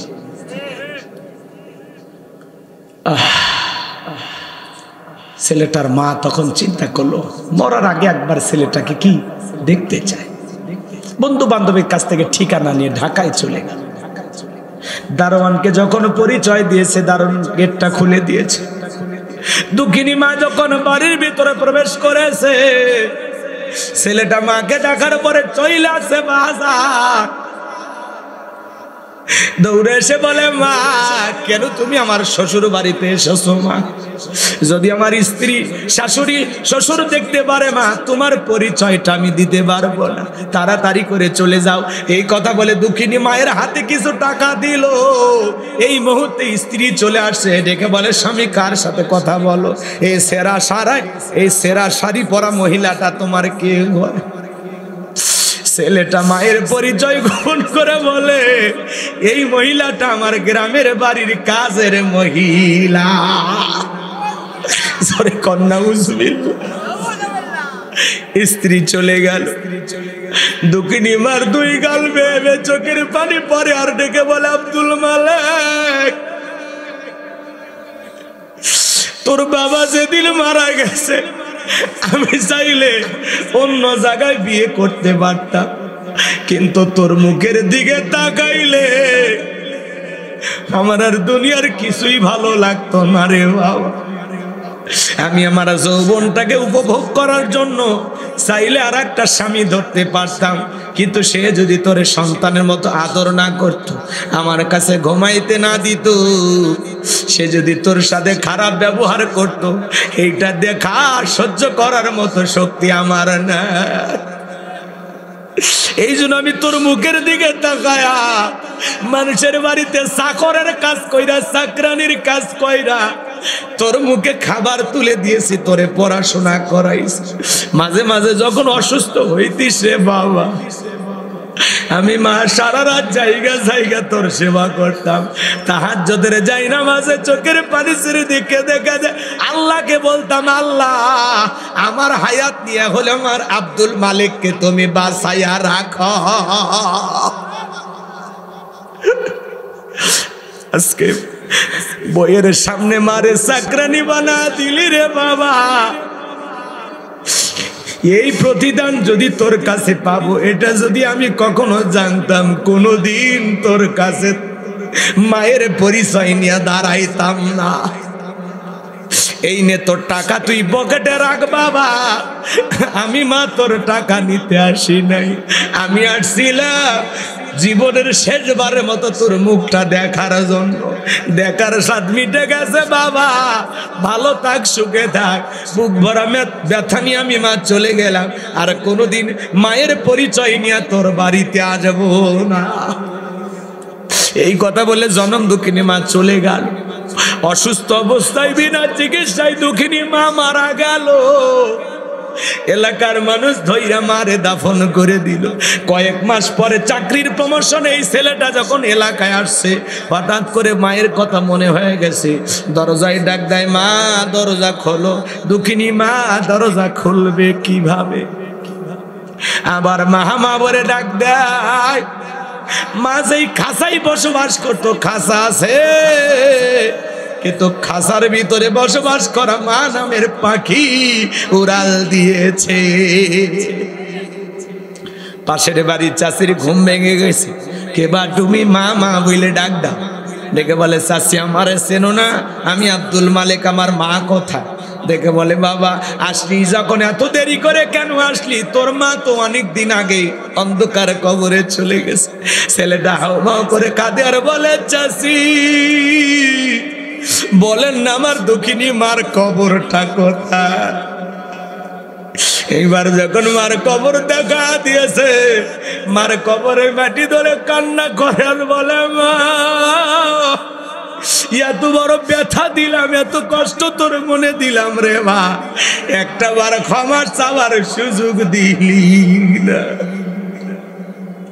এইভাবে চলে যাবি মা, আমার জানা ছিল না রে মা। তুই আমারে মাফ করে দিস রে মা। মায়ের কবরের মাটি ধরে হাউমাউ করে কান্নাকাটি কর। চাষি ডেকে বলে, বাবা এইভাবে মা মা বলে কাঁদলে কি তোর মা কোনোদিন ফেরত আসবে? আয় আয় আমার কাছে আয়, তোর মা জীবনের একখানা চিঠি লেগে গেছে। আর বলেছে কোনো দিন যদি আমার আব্দুল মালিক আসে, মায়ের লেখা শেষ চিঠিটা আমার ছেলের হাতে দিও। মালিক কাঁদে আর বলে, চাষি ও চাষি, আমার মায়ের লেখা শেষ চিঠিটা একটু আমারে দাও। হে যুবক, একটা মা সন্তানকে জন্ম দিতে গিয়া ছোট্ট বালতির মতো এক বালতি রক্ত শরীর থেকে ঢেলে ফেলে দেয়। কত মা অজ্ঞান হয়ে পড়ে থাকে। কিছুক্ষণ পরে যখন জ্ঞান ফিরে পায়, ডেকে বলে, কই আমার সোনামানিক, আমার কোলে দাও।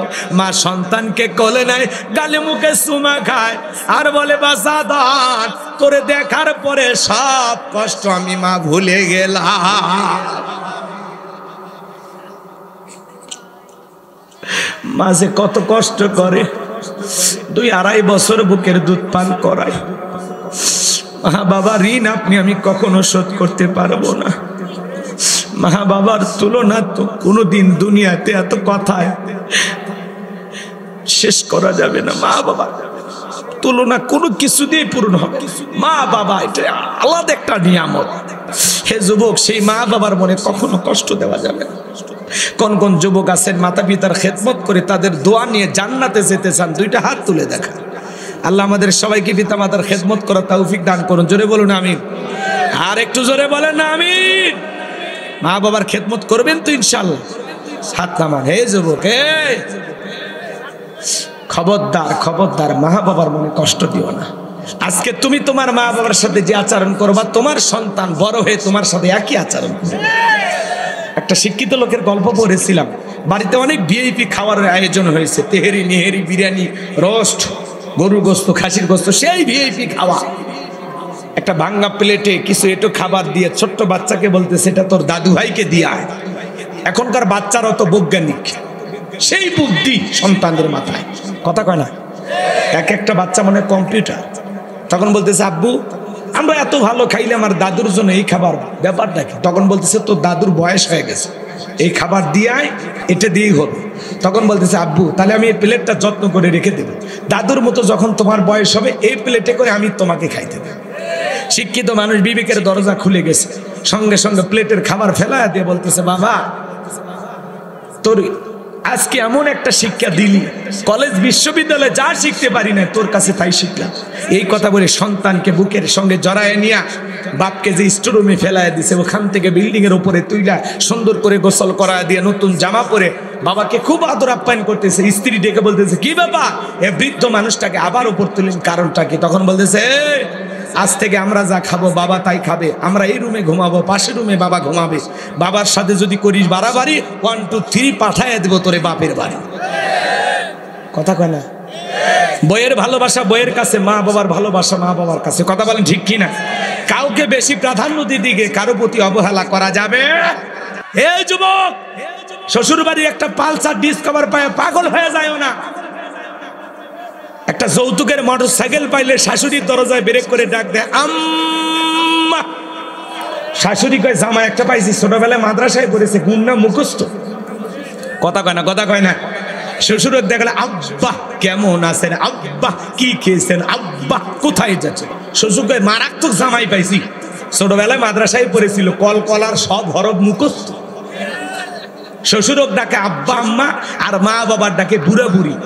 তোর কপাল জাতীয়ের গুড়ি, মরার পরে ফেরেশতারা বাইরে ফুটে করবে ভুরি, জাহান্নামে হবে তোর বসত বাড়ি। এ কপাল পোড়া যুবক, তোর মতো একটা যুবককে লালন পালন করতে গিয়ে 20 22 25 বছরে মা বাবা এরকম 5টা 10টা পালসারের টাকা তোর পিছনে খরচ করেছে। এ বেঈমান, স্বার্থবার ভুলে গেলি সেই মা বাবার অবদানের কথা। আল্লাহ যুবকদের হেদায়েত দান করুক। জোরে বলুন আমি। মা বাবার মনে কষ্ট দেওয়া যাবে? জোরে বলেন দেয়া যাবে? মা বাবার ঋণ কখনো শোধ করা যাবে? রক্তে ভাসিয়া যাত নাই কাঁদিয়া আনলে মাগো আমায় এই দুনিয়ায়, তোমার ঋণ আমি কি দিয়ে শোধাই মাগো, তোমার ঋণ আমি কি দিয়ে শোধাই। দেখেছি পৃথিবীতে প্রথম মায়ের মুখ, পেয়েছি ভালোবাসাই পূর্ণ মায়ের বুক। বলতে পারি না কথা মা বোঝে আমার ব্যথা, বলতে পারি না কথা মা বোঝে আমার ব্যথা, তাই তো রেখেছো মা বুকেতে জড়াই, তোমার ঋণ আমি কি দিয়ে শোধাই মাগো, তোমার ঋণ আমি কি দিয়ে শোধাই। কখনো গভীর রাতে উঠলে আমি কেঁদে, বুকে মা শক্ত করে রাখতো আমায় বেঁধে।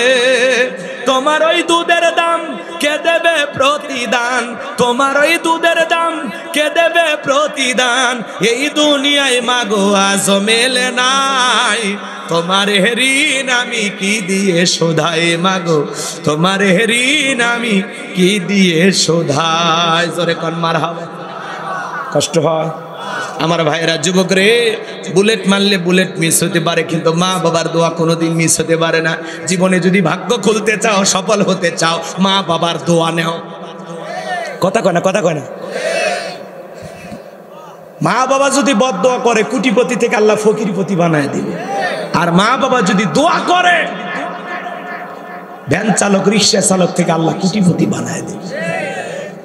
এই জন্য যুবক কখনো মা বাবার মনে কষ্ট দেওয়া যাবে না। তাহলে নবী মূসা আলাইহিস সালামের সাথে একটা কসাই জান্নাতে যাবে মায়ের দোয়ার কারণে। মায়ের দোয়ার পাওয়ার আছে না? জোরে বলেন আছে না? না। সেই মা বাবার সাথে আমরা কখনো অবহেলা করব না। আজকে আমি আমার মা বাবার সাথে যা করব আমার সন্তানও তাই করবে। বিদায় সাবধান, সাবধান।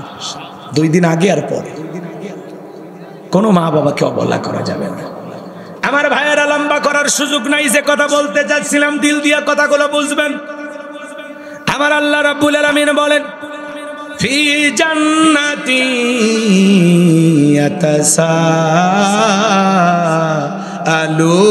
ইয়াতাসাআলুন।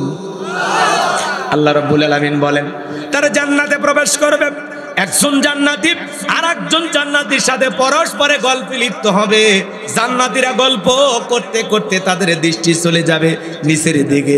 তারা নিচের দিকে তাকায় দেখবে দাউ দাউ করে জাহান্নামের আগুন জ্বলতেছে। ওই জাহান্নামের আগুনে মানুষগুলোকে পোড়ানো হচ্ছে। আমার ভাইয়েরা, তখন ওই জাহান্নামের ভিতরে আগুনে পুড়তে দেখবে অসংখ্য মানুষকে। এদের মধ্য থেকে কিছু মানুষকে দেখে তারা চিনতে পারবে। আর তখন জান্নাতীরা ওই জাহান্নামীদেরকে প্রশ্ন করে বলবে, আনিল মুজরিমিন, হে অপরাধীরা, মা সালাকাকুম ফি সাকর, কোন অপরাধে, কি অপরাধে সাকর নামক জাহান্নামে তোমরা এসেছো? আনিল মুজরিমিন, অপরাধী সম্পর্কে তারা জিজ্ঞাসা করবে, মা সালাকাকুম ফি সাকর, কোন অপরাধে সাকর নামক জাহান্নামে তোমাদেরকে নিয়ে আসছে? দুনিয়ার জীবনে কেমন অপরাধ করছো যার কারণে তোমরা এই জাহান্নামের আগুনে চলতেছো? আমার ভাইয়েরা, ওই জাহান্নামের আগুনে যারা জ্বলবে পুড়বে, এই দুনিয়ার আগুনের চাইতে জাহান্নামের আগুনের পাওয়া 70 গুণ বেশি। ওই জাহান্নামের আগুনে মানুষ জ্বলবে পুড়বে, চেহারা হয়ে যাবে কয়লার মতো কালো। জাহান্নামের আগুন সহ্য করার শক্তি আমাদের কারো নাই। হযরত আবু হুরায়রা বলেন, আল্লাহ জাহান্নামের আগুনকে 1000 বছর জ্বালায়া জাহান্নামের আগুনের কালার হয়েছিল সাদা। আবার 1000 বছর জ্বালায়া জাহান্নামের আগুনের কালার হয়েছিল লাল বর্ণ। আবার 1000 বছর জ্বালায়া জাহান্নামের আগুনের কালার হয়েছিল কৃষ্ণ বর্ণ। ওই জাহান্নামের আগুনে জ্বলবে পুড়বে। কিছে আহা আহা, জাহান্নামের কথা শুনে উঠে যান। জান্নাতের টিকিট তো আপনারা পাইছেন। আল্লাহ যেন আপনাদেরকে জান্নাতি হিসেবে কবুল করেন। জোরে কোন আমিন। আমি মুসাফির বদদোয়া দেব না, কিন্তু আমি বলবো মেহমানকে নিয়ে এসে এরকম করবেন, তাহলে খারাপ লাগে। ওয়াজ শোনার নিয়তে যাবেন, বক্তার চেহারা দেখার জন্য না, গান শোনার জন্য না। আমি কি খারাপ কথা বলতেছি? ওয়াজগুলো কি খারাপ? জীবনে এগুলো শোনার প্রয়োজন আছে না? আর মনে রাখবেন, যতক্ষণ পর্যন্ত আপনি আমি পরিবর্তন না হতে পারবো ততদিন সমাজ রাষ্ট্র কিচ্ছু পরিবর্তন করতে পারবে না। আগে নিজে ভালো মানুষ হওয়া লাগবে। নিজে ভালো হন না, আপনি দোয়া করতেছেন আল্লাহ উমরের মতো নেতা বানায় দাও। এই বেটা, উমরের দেশে থাকার মতো জনগণ তুমি হইতে পারছো? হ্যাঁ, আজকে জুতার মালা দিয়ে এক মুরব্বীকে ঘুরানো হয়েছে, তিনি নাকি মুক্তিযোদ্ধা। আবার কেউ বলেতেছেন তিনি 9টা মামলার আসামি। এক মুক্তিযোদ্ধাকে অপমান। আরে ভাই, একটা বৃদ্ধ মানুষকে কেন জুতার মালা দেবেন? যদি অপরাধ করে প্রশাসন আছে। উনি আবার উল্টাপাল্টা বলতেছে। এই যে নোয়াখালীতে এই ঘটনাটা ঘটছে, কুমিল্লা 14 গ্রাম, একটা বৃদ্ধ মানুষকে কেন জুতার মালা? এমনি ভারতের মিডিয়ায় তোলপা, রিপাবলিক বাংলা তোরা লাফাইচার বলতেছে, এই যে দেখেন ভারতে ইউনূস সরকার থাকা অবস্থায় কিভাবে একজন মুক্তিযোদ্ধাকে অপমান করা হচ্ছে। আপনারা এটা মিডিয়ার আরো খোরাক করে দিচ্ছেন কেন ভাই? উনি যদি কোনো অপরাধ করে থাকে প্রশাসন ধরবে। আপনার মনে কোনো ক্ষোভ থাকলে ওনার নামে মামলা করেন। উনিও নাকি অনেক জুলুম করছে, ঝামেলা করছে, বিগত সরকারের 5টা গোলাম ছিল। তো যাই হোক, সবচাইতে বড় পরিচয় উনি নাকি একজন মুক্তিযোদ্ধা। সত্যি মুক্তিযোদ্ধা কিনা ভুয়া মুক্তিযোদ্ধা কেমনে বুঝবেন? তাই বলে একটা মানুষকে, বৃদ্ধ মানুষকে জুতা পরায় কেন ঘুরাইলেন? এর পেছনে কি রহস্য? কারা এদেরকে ঘুরাইলো? এটা কোনো গভীর ষড়যন্ত্র কিনা বিষয়টা তদন্ত করে দেখার দরকার আছে না নাই? আজকে সমাজে চতুর্দিকে অশান্তি, কোথাও শান্তি নাই। শান্তি পেতে হলে কোরআনের সমাজ কায়েম করা লাগবে। সিদ্ধান্ত না লাগবে আগামীতে আর যাই হোক কোন নারীকে দেশের প্রধানমন্ত্রী বানানো যাবে না। 16 বছর আমরা অনেক জুলুমের শিকার হয়েছি, কথা বল ঠিক কিনা? আগামীতে সিদ্ধান্ত নেওয়া লাগবে, বাংলাদেশের প্রধানমন্ত্রী হবে পুরুষ। কারা কারা চান হাত তুলে দেন। লিল্লাহে তাকবীর। আপনার নারীদের দেখার দিন শেষ, আগামীতে পুরুষের বাংলাদেশ। কথা কন। উনি পাশের দেশে গেছে, চট করে আবার ঢুকতে চাই, ঢুকবেন তাহলে বের হলেন কেন? এই দেশ আপনার বাবার, এই দেশ আপনার স্বামীর, আপনি আসেন। এই দেশের 18 কোটি মানুষের 36 কোটি চোখ তাকায় আছে, কথা কন ঠিক কিনা? রাগ করতেছেন আপনারা? বাবু আইবা তুমি আইবা গো, সেই দিন আইসা বুবু ক্ষমতা পাইবা না। বুবু আইবা তুমি আইবা গো, সেই দিন আইসা বুবু ক্ষমতা পাইবা না।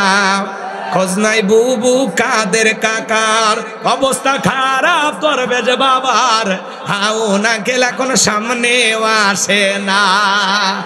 নেহাতা কর্মী সব জেলের ভিতর, আমি আসি ডরের ওপর, কখন জানি আসে গ্রেফতারি পরোয়ানা। বুবু আইবা তুমি আইবা গো, সেই দিন আইসা বুবু ক্ষমতা পাইবা না। কথা বলেন। এ খুশি হয়েছে? চাঙ্গা দেখছেন? চাঙ্গা হয়ে গেছে। আসলে আর শোনে না, কেউ আর শোনে। আর পরে কয় হুজুর এসে এগুলো কি করি, জাতি জাতি।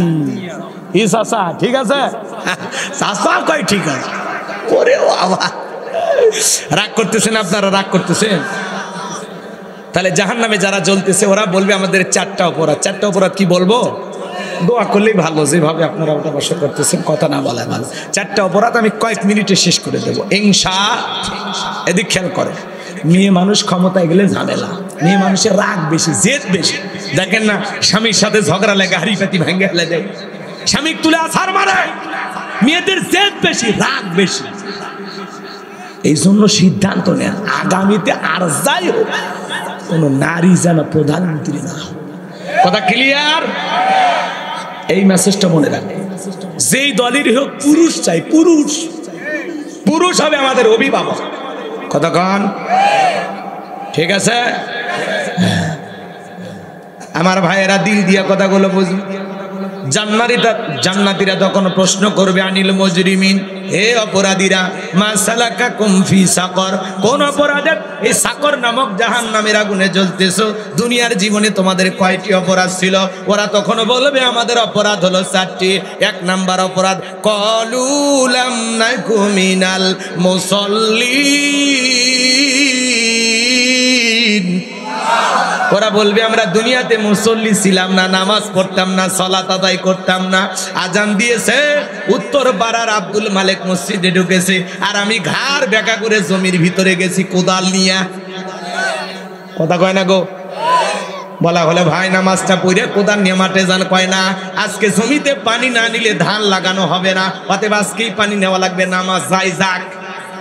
এই যে দুনিয়া, ক্বালু লাম নাকু মিনাল মুসাল্লিন, ওরা বলবে আমরা দুনিয়াতে মুসল্লি ছিলাম না, নামাজ আদায় করতাম না, সালাত আদায় করতাম না। পাশাপাশি দোকানদার আজান দেওয়ার পরে ওই মহেশপুরের দোকানদার একজন ভাই দোকানদারি বন্ধ করে নামাজে চলে গেল, আর আপনি দুনিয়াতে দুনিয়ার লোভে পইরা দোকান খুলে বসে থাকলেন। ও তখন বলবে ভাই চোখের সামনে মানুষ মসজিদে গেছে, আমি দুনিয়ার খেলা নিয়ে ব্যস্ত ছিলাম, দুনিয়ার কাজ নিয়ে ব্যস্ত ছিলাম, দুনিয়ার ব্যবসা নিয়ে ব্যস্ত ছিলাম, এই কারণে আপনি জান্নাতে আর আমি জাহান্নামে।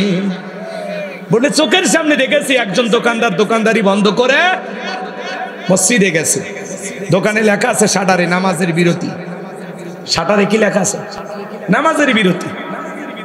চোখের সামনে মানুষ নামাজে যায় মসজিদে, আমি তাকায় দেখছি। মুরব্বী বলছে এ যুবক চলো মসজিদে যাই, আমরা বোট খেলা নিয়ে ব্যস্ত ছিলাম। উল্টো আরো মুরব্বীকে ধমক দিয়ে বলছিলাম চাচা আমাদের বয়সে আপনি কি করছিলেন? কথা কন। আমাদের সম্পদের ভিতরে গরিবের হক আছে না নাই? তাহলে গরিব মানুষকে একটু সহযোগিতা করার দরকার আছে না নাই? সাহায্য দেওয়ার দরকার আছে না নাই? আল্লাহ রাব্বুল আলামিন বলেন ওয়া আম্মাস সাইলা ফালা তানহার, খবরদার, তোমার দরজায় কোনো সাইল দরিদ্র লোক গেলে খালি হাতে ফেরত দিও না, কিছু না কিছু দিয়ে বিদায় দাও। নবীজির কাছে একজন ফকির এসে বলে, নবী আমার একটা জুব্বা দেন। বিশ্ব নবী নিজের পরনের জুব্বা খুলে দিয়ে দিলেন। বলুন সুবহানাল্লাহ।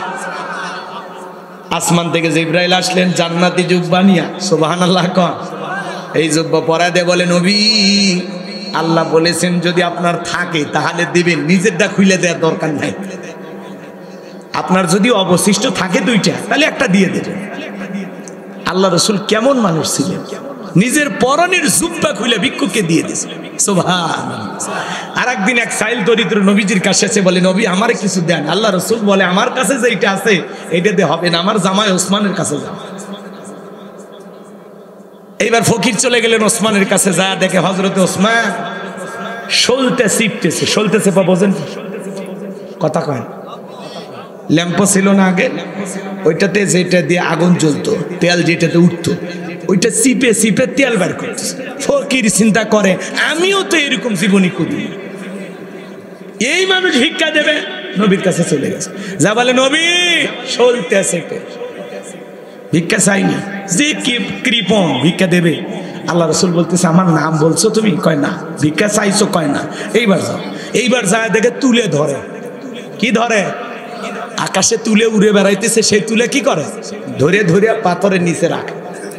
এই দৃশ্য দেখে বলতেছে, সেই লোক তুলে উড়ে যাবার দিচ্ছে না, এই লোক টাকা দে। চলে আসছে, আসে বলে, নবী তুলে ধরে। আল্লাহ রসুল বলতেছে, চাইছিলে? কয় না। কয় আবার যাও। এইবার যায় দেখে পিপিলিকার মুখ থেকে খাবার খুলে খুলে নিচ্ছে। ওই চিন্তা করে, আমি ভিক্ষুক হয়ে জীবনে এই কাজ করি, পিঁপড়ের মুখ থেকে যে লোক খাবার খুলে খুলে নিচ্ছে সেই লোক ভিক্ষা দেবে। চলে গেছে। যা কয়, নবী পিপিলিকার মুখ থেকে খাবার নেই, এই মানুষের কাছে ভিক্ষা চাওয়া যায়? আমার নবী বলে, তুমি যায় আমার কথা বলবা, কি করে না করে কিচ্ছু দেখবে না, যাও। এইবার যায় দেখে ওসমান কোনো কাজ করতেছে না, বসে আছে। এবার সুযোগ পাইছে, ভয়ে ভয়ে বলতেছে, বিশ্ব নবী আপনার কাছে আমারে পাঠাইছে, কি দিবেন বলেন। হযরত ওসমান ডেকে বলে, যেহেতু নবীজি তোমারে পাঠিয়েছেন, ঘরে যেটুকু আছে এটুকু দিলে হবে না। আমার ব্যবসায়ী কাফেলা কোন ফিরে আসবে, ওই কাফেলা থেকে তোমাকে দেব খুশি করার মতো। দেখবেন ফকিরদের কিন্তু ধৈর্য কম, আমি বসে থাকতে পারবো না, দিলে দেন, না হলে আরো 2 বাড়িতে যাবো। কথা কয় না কেন? ফকিরদের ধৈর্য কম না ভাই, ধৈর্য কম। আর ফকিরেরা কিন্তু চালাক হয়। ফকিররা কি হয়? ঢাকা শহরে এক ফকির ভিক্ষা করে, কলিং বিলে চাপ দেয়। ওপর থেকে বলে, ভাই কি, কে আপনি? কয় আমি ফকির, একটু ভিক্ষা দেন। কয় অন্য বাড়ির যান। কলিং বিলে চাপ দেয়, প্রত্যেকটা বাড়িতে এই অবস্থা হয়। এইবার চিন্তা করছে, খালি কলিং বেলে চাপ দিব না, ওপরে যে কথা বলবে ওরে নিচে নামাবো।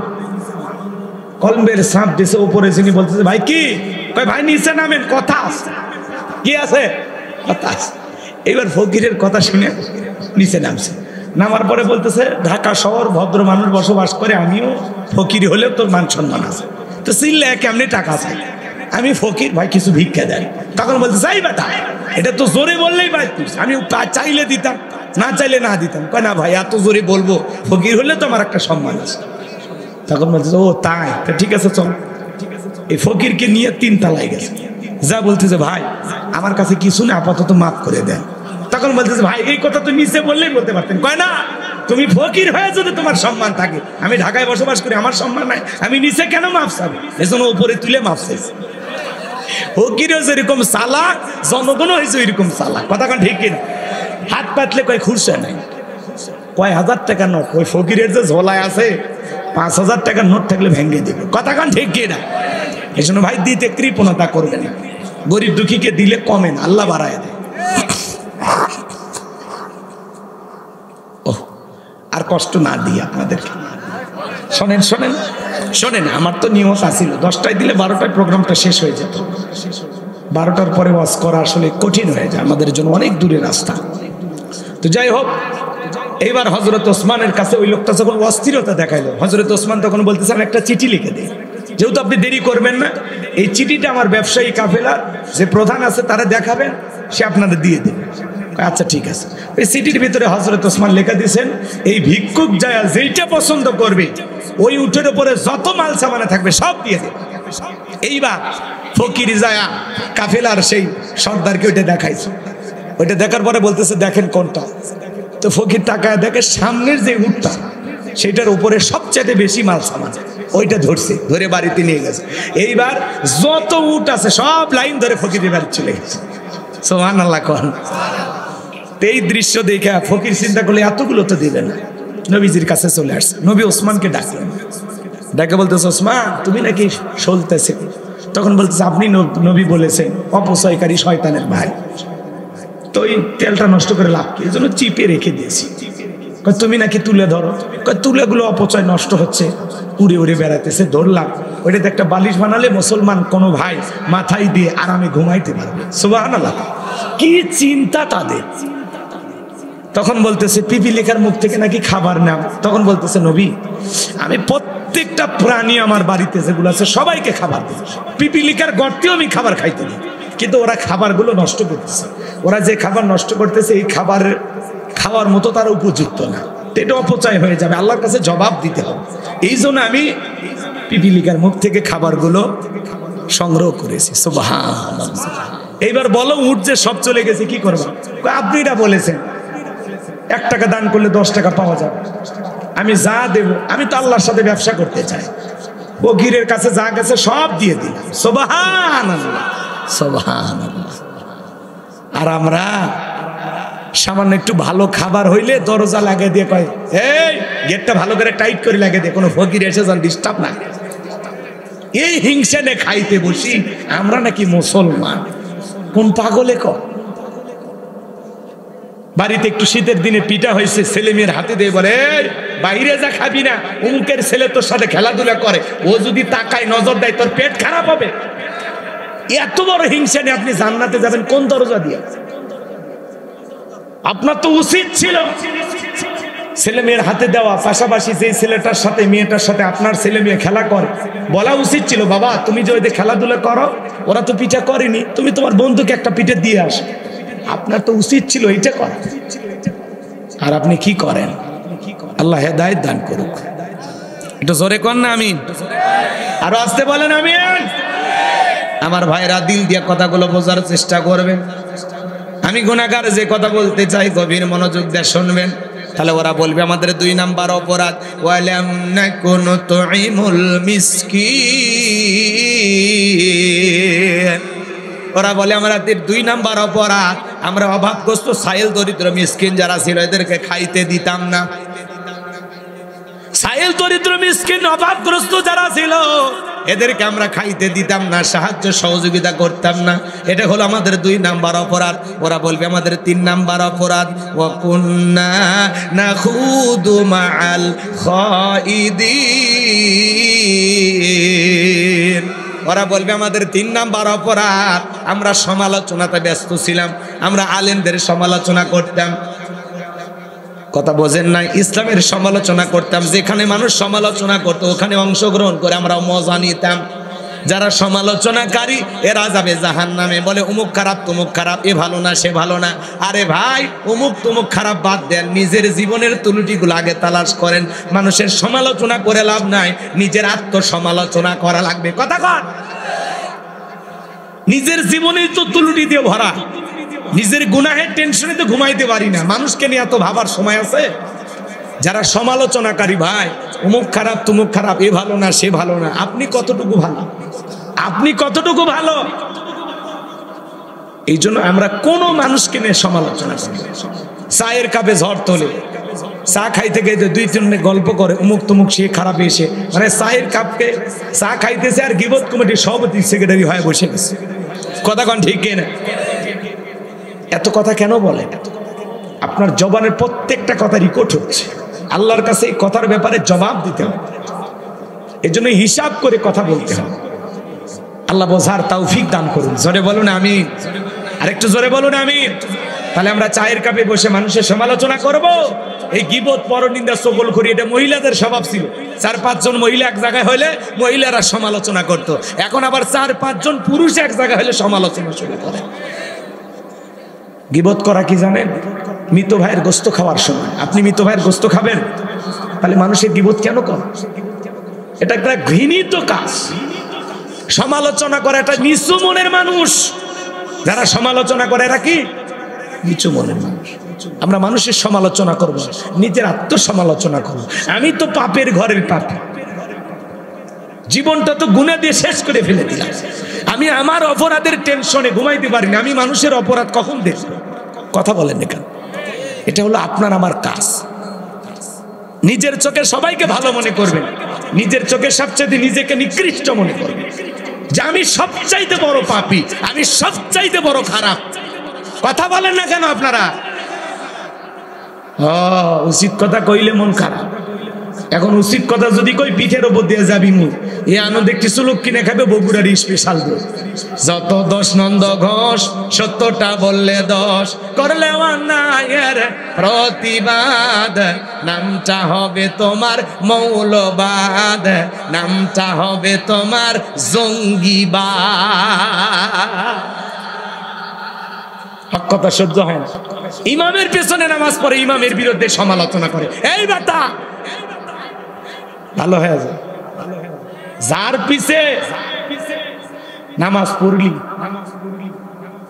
যে ইমামকে নেতা মেনে নামাজ পড়লি, তার বিরুদ্ধে সমালোচনা, বক্তার ওয়াজ শুনে বক্তার বিরুদ্ধে সমালোচনা, আলেম ওলামাদের বিরুদ্ধে সমালোচনা, ইসলামের বিরুদ্ধে সমালোচনা। এই জন্য আল্লাহ বলেন ওয়াকুন্না নাখুদু মাল খায়িদিন, যারা সমালোচনাকারী এরা যাবে জাহান্নামে।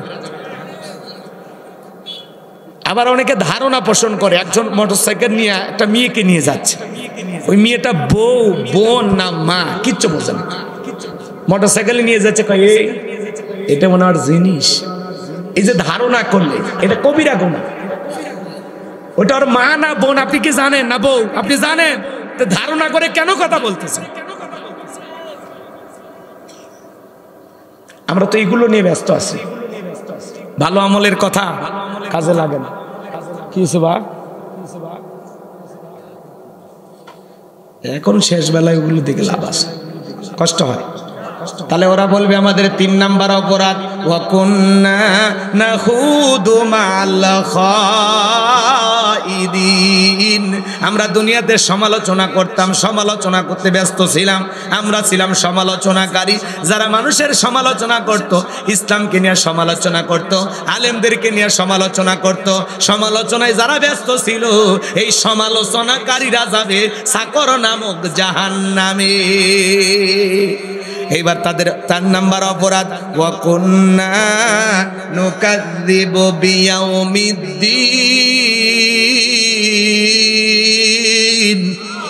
ওরা বলবে আমাদের 4 নাম্বার অপরাধ, আমরা কর্মফল দিবসকে অস্বীকার করতাম। মালিক ইয়াউমিদ্দিন, শেষ বিচার দিবসের মালিক আল্লাহ, বিচারের ফয়সালা জান্নাত জাহান্নাম হবে, এটা আমরা অস্বীকার করতাম। আমরা মনে করতাম কর্মফল দিবস বলতে কিছু নাই, পরকাল টরকাল আমরা পুরোটাই অস্বীকার করতাম। কিসের পরকাল? মরার পরে যা হয় একটা হবে, এরকম চিন্তা ভাবনায় আমরা বিভোর ছিলাম। আমরা পরকালের প্রতি বিশ্বাসী ছিলাম না। যে পরকালের প্রতি বিশ্বাসী, যে আল্লাহর আখিরাতকে ভয় করে, তার পিটায়াও গুনাহ করানো সম্ভব নয়। কথা বলে ঠিক কিনা? এই আইয়ুহাল্লাযীনা আমানু তাকুল্লাহ, হে ঈমানদারগণ আমি আল্লাহকে ভয় করো, হাক্কা তুকাতিহি, ভয় করার মতো ভয় করো। যার অন্তরে আল্লাহর ভয় আছে, পরকালের ভয় আছে, কবরের ভয় আছে, জাহান্নামের ভয় আছে, সেই মানুষ কখনো গুনাহ করতে পারে না। আল্লাহকে ভয় করেন। হে যুবক, গুনাহ করার আগে চিন্তা করো, দুনিয়ার কেউ দেখতেছে না, একজন দেখতেছেন, তিনি কে? রাত 2টার দিকে কার জানালায় গিয়ে গল্প করলি? কথা কয় না কে? কারে যা প্রেমের প্রস্তাব দিলি? সব রেকর্ড। এই যে মোবাইল, সারা রাত আমরা মোবাইলটা ঘরের ভিতরে নিয়ে উল্টা পাল্লা যা খুশি সব দেখতেছি। এই যে গোপনে একা একা কম্বলের ভিতরে, ল্যাপের ভিতরে যা দেখতেছেন, এই ব্যাপারে আল্লাহর কাছে একদিন জবাব দিতে হবে। যাদের অন্তরে পরকালের ভয় আছে, কবরের ভয় আছে, আল্লাহর হিসাবের ভয় যে করে, যে আল্লাহর সামনে দাঁড়াইতে হবে, কি নিয়ে দাঁড়াবো, কি নিয়ে দাঁড়াবো আমি পরকালে, মালিকের কাছে কি হিসাব দিব, যেটুকু আমল করেছি এই আমলে জান্নাতে যাওয়া যাবে কিনা, একটু আমাদের চিন্তা ফিকির করার দরকার আছে না নাই? আমি আল্লাহর সামনে যে কিয়ামতের ময়দানে দাঁড়াবো, কি নিয়ে দাঁড়াবো, কি এমন পুঁজি আছে, কি এমন সম্বল আছে, কি এমন আমল আছে যেটা নিয়ে আমি পরকালের বিশাল পথ পাড়ি দিব। একটু চিন্তা করেন না ভাই, 2 মিনিট বালিশে মাথা রাখেন, ঘুমানোর আগে চিন্তা করেন। এখনই যদি আজকে রাতেই যদি আপনার মৃত্যু হয়, আল্লাহর কাছে কি নিয়ে যাবেন? কি নিয়ে যাবেন? কতটুকু আখিরাতের মাল সামানা দুনিয়াতে গোছাইছেন? আল্লাহ বলেন আল্লাযী খালাকাল মাউতা ওয়াল হায়াতা লিয়াবলুয়াকুম আইয়ুকুম আহসানু আমালা। আমি আল্লাহ দুনিয়াতে তোমাদেরকে পাঠাইছি কেন? আল্লাহ বলেন আমি সৃষ্টি করেছি মৃত্যু আর জীবন, লিয়াবলুয়াকুম আইয়ুকুম আহসানু আমালা। আমি আল্লাহ পরীক্ষা করে দেখবো আমলের দিক দিয়ে কার আমল কত বেশি উত্তম, কার আমল কত বেশি ভালো। যার আমল ভালো তার আখিরাত ভালো, যার আমল খারাপ তার আখিরাত পুরোটাই বরবাদ। কথা বলেন ঠিক না? আল্লাহ রাসূল বলেছেন ক্বালা রাসূলুল্লাহি সাল্লাল্লাহু আলাইহি সাল্লাম ইন্নামাল কুবরু রাউযাতুম মিন রিয়াদিল জান্নাহ আও হুফরাতুম মিন হুফারিন নার। রাহু তিরমিজি। নবীজি বলেছেন যে ব্যক্তির আমল ভালো, মৃত্যুর সঙ্গে সঙ্গে আল্লাহ তার কবর জান্নাতের বাগান বানায় দিবেন। বলুন সুবহানাল্লাহ। আর যে ব্যক্তির আমল খারাপ, হুফরাতুম মিন হুফারিন নার, তার কবরটা হবে জাহান্নামের আগুনের গর্ত।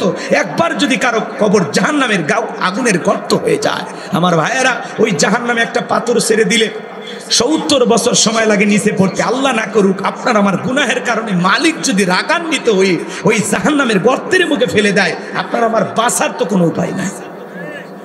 বাঁচার উপায় নেই, কোনো উপায় নেই।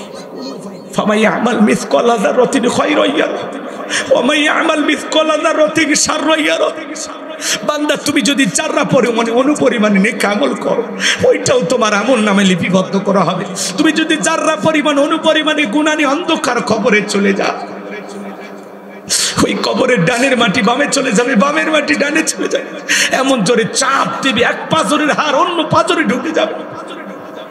কবরে থাকা অন্ধ ফেরেশতা চোখে দেখে না, কানে শোনে না, হাতুড়িতে আঘাত করবে, মাথাটা চূর্ণ বিচূর্ণ হয়ে যাবে। বিষাক্ত সাপ একবার সবল মারলে পা থেকে মাথা পর্যন্ত বিষের যন্ত্রণায় দেহটা চলে পুড়ে শেষ হয়ে যাবে।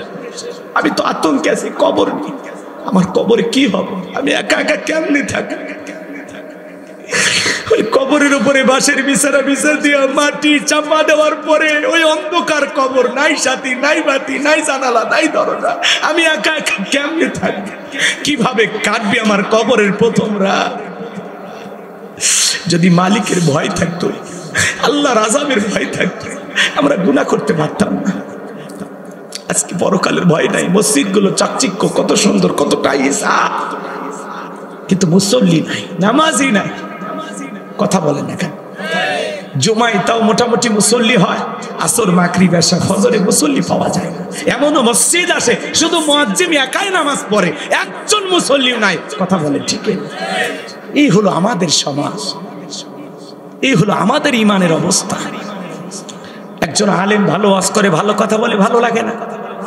একটু রসিকতা করলে কি হুজুর আসছিল সেই জমাইছে। অর্থাৎ সূরা মুদ্দাসির এই যে কয়েকটা আয়াতের আলোচনা করলাম, যদি একটু অনুধাবন করেন, আপনার এই আলোচনা আপনার জীবনটাকে পাল্টায় দেবে। আপনার এই আলোচনা শোনার পরে আপনি জান্নাতি হয়ে মারা যাবেন। কথা বলে ঠিক না? যদি নিজেকে পাল্টানোর চিন্তা থাকে, আর না হলে সমালোচনা হবে। হ্যাঁ, এত দূর থেকে বক্তার লাগ কি কইল? আরে বেটা, তুই তো ওয়াজই বুঝিস না, ওয়াজ বোঝার মতো জ্ঞানী তো না। প্রত্যেকটা আয়াতে কথা আছে, প্রত্যেকটা আয়াতে। সার সংক্ষেপ কথা বলি, এতক্ষণ কি করলাম, চিল্লালাম। শোনেন, আল্লাহ তাআলা কি বলেছেন? প্রত্যেকটা ব্যক্তি তার কৃতকর্মের ব্যাপারে আবদ্ধ। আপনার জীবন লিখিত কর্মের হিসাব আপনাকে দিতে হবে। 2 নাম্বার, ডানপন্থী যারা, এরা যাবে জান্নাতে। সুবহানাল্লাহ। জান্নাতীরা জান্নাতি, ভিতরে জান্নাতি আর একজন জান্নাতির সাথে পরস্পরে গল্প করবে। সুবহানাল্লাহ। গল্প করতে তাদের দৃষ্টি চলে যাবে নিচের দিকে, তারা তাকায় দেখবে জাহান্নামের আগুনে মানুষগুলো জ্বলতেছে, পুড়তেছে। তাদেরকে বলা হয় আনিল মুজরিমিন, হে অপরাধীরা, মা সালাকাকুম ফি সাকর, কোন অপরাধে জাহান্নামের আগুনে জ্বলতেছো? ওরা তখন বলবে ক্বালু লাম নাকু মিনাল মুসাল্লিন, দুনিয়াতে মুসল্লি ছিলাম না, নামাজ পড়তাম না, ওয়া লাম নাকু নুতঈমুল মিসকিন, অভাবগ্রস্ত ব্যক্তিদেরকে সাহায্য সহযোগিতা করতাম না। ওয়া কুন্না নাখুদু মাআল খায়দিন, আমরা মানুষের সমালোচনা করে সময় কাটাইতাম, আমরা ছিলাম সমালোচনাকারী। ওয়া কুন্না নুকাযযিবু বিয়াউমিদ্দিন, আমরা ছিলাম পরকাল দিবসকে অস্বীকারী, আমরা ছিলাম কর্মফল দিবসকে অস্বীকারী। আমরা কখনো ভাবিই নাই আমাদেরকে এইভাবে হিসাবের মুখোমুখি হতে হবে, এটা আমরা ভাবিই নাই, কল্পনাই করি না। এই হিসাব আমাদের জানা ছিল না। তার মানে তারা দুনিয়া পেয়ে পরকালের হিসাব, জবাবদিহিতা, এই সমস্ত কথাগুলো ভুলেছিল। আল্লাহ এর পরায়তে বলেন এই অবস্থায় তাদের মৃত্যু হয়েছে। আমার ভাইয়েরা, তাহলে আমি কি 4টা অপরাধে ওরা জাহান্নামে গেল, ওই 4টা অপরাধ কি আমরা করব? আমরা আজ থেকে নামাজ পড়বো তো ইনশাআল্লাহ, গরিব দুঃখীদের খাইতে দেবো তো ইনশাআল্লাহ। এই যে শীতের দিনে দেন না 10টা গরিবকে কম্বল কিনে দেন, পাড়া প্রতিবেশী অনেকে না খেয়ে থাকে, 1 বস্তা চাল কিনে দেন না, কথা বলেন না কেন ভাই? দেন, খালি একা খায় বাঁচেন না, মানুষকে খাওয়ানো শিখেন।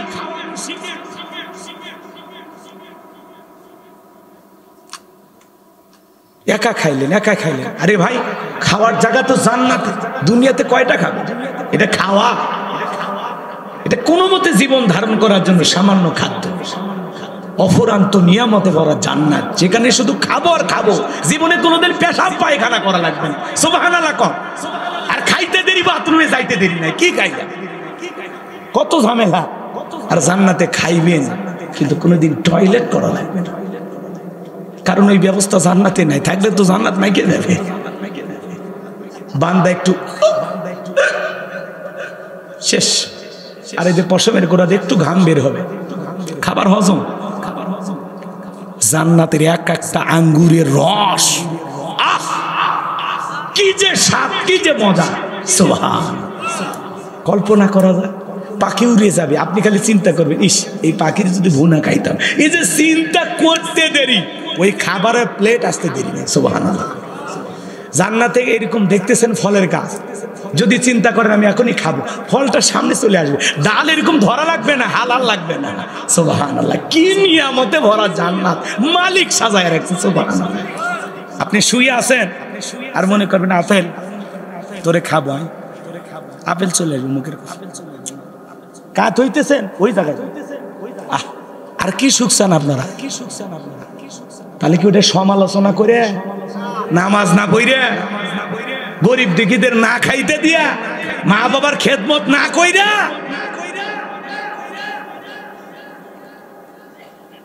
এরপরে বলবে আমাদের 4 নাম্বার অপরাধ, অকুন্না নাকুযযিবু বিয়াউমিদ্দিন, অকুন্না নুকাযযিবু বিয়াউমিদ্দিন, আমরা পরকাল দিবসকে অস্বীকার করত। তাহলে অবশ্যই পরকালে আল্লাহর কাছে হিসাব দিতে হবে, এই ভয় আমরা করি কিনা? তাহলে এই 4টা আমল কারা কারা করবেন হাত তুলে দেখান। আল্লাহ আমাদের সবাইকে আমল করা তৌফিক দান করুন, জোরে বলুন আমিন। হাত নামান। এখান থেকে যদি একজন মানুষও পরিবর্তন হন, আজকের মাহফিল কবুল হয়। কেন যে আপনারা চলে গেলেন আমি কিচ্ছু বুঝলাম না, আমার ওটা মাথা ঢোকেইনি। যাই হোক, 12টায় শেষ করতে চাইছিলাম, 12:40 বেজে গেছে। আর কথা না বাড়ায়, বক্তা শ্রোতা সবাইকে আল্লাহ পাক বাস্তব জীবনে কথাগুলো আমল করার তৌফিক দান করুন। আর কমিটির ভাই যারা আছেন, বক্তাকে দাওয়াত দেওয়ার ক্ষেত্রে অবশ্যই টাইমটা একটু দেখবেন, কারণ এত দূর থেকে আমরা আসছি, একটু মানুষকে যদি প্রাণ ভরে কথা না শুনাইতে পারি আমাদেরও খারাপ লাগে। রাতে 11টায় তুলে দেবেন, 12টায় মাহফিল শেষ, কেমনি আওয়াজ হয় এটা খেয়াল রাখা লাগবে। কারণ 12টার পরে মানুষ থাকবে না, মানুষের কর্মব্যস্ততা আছে, ফজরের নামাজ আছে, দোকানদারি আছে, কালকে আবার মহেশপুর বাজারে যাওয়া লাগে। আমরা তো দুনিয়া নিয়েও ব্যস্ত আছি, তার ফাঁকেও কিছু ভালো কাজের জন্য আসি, তাই না? আমি দেখেছি তো 12টা বাজার সাথে সাথে লোকজন ওটা শুরু করে দিচ্ছে। যাই হোক, আল্লাহ বেটা আছো, তোমাকে তো দরকার গো। জি জি, বক্তা শ্রোতা সবাইকে আল্লাহ পাক আমল করা তৌফিক দান করুন, জোরে বলুন আমি। জাহিদুল ভাই না, আরে কবির ভাই গান কইছে না, গজল কইছে না, আমি আর না। আল্লাহুম্মা আমিন। রব্বানা যালামনা আনফুসানা ওয়া ইল্লাম তাগফির লানা ওয়া তারহামনা লানাকুনান্না মিনাল খাসিরিন।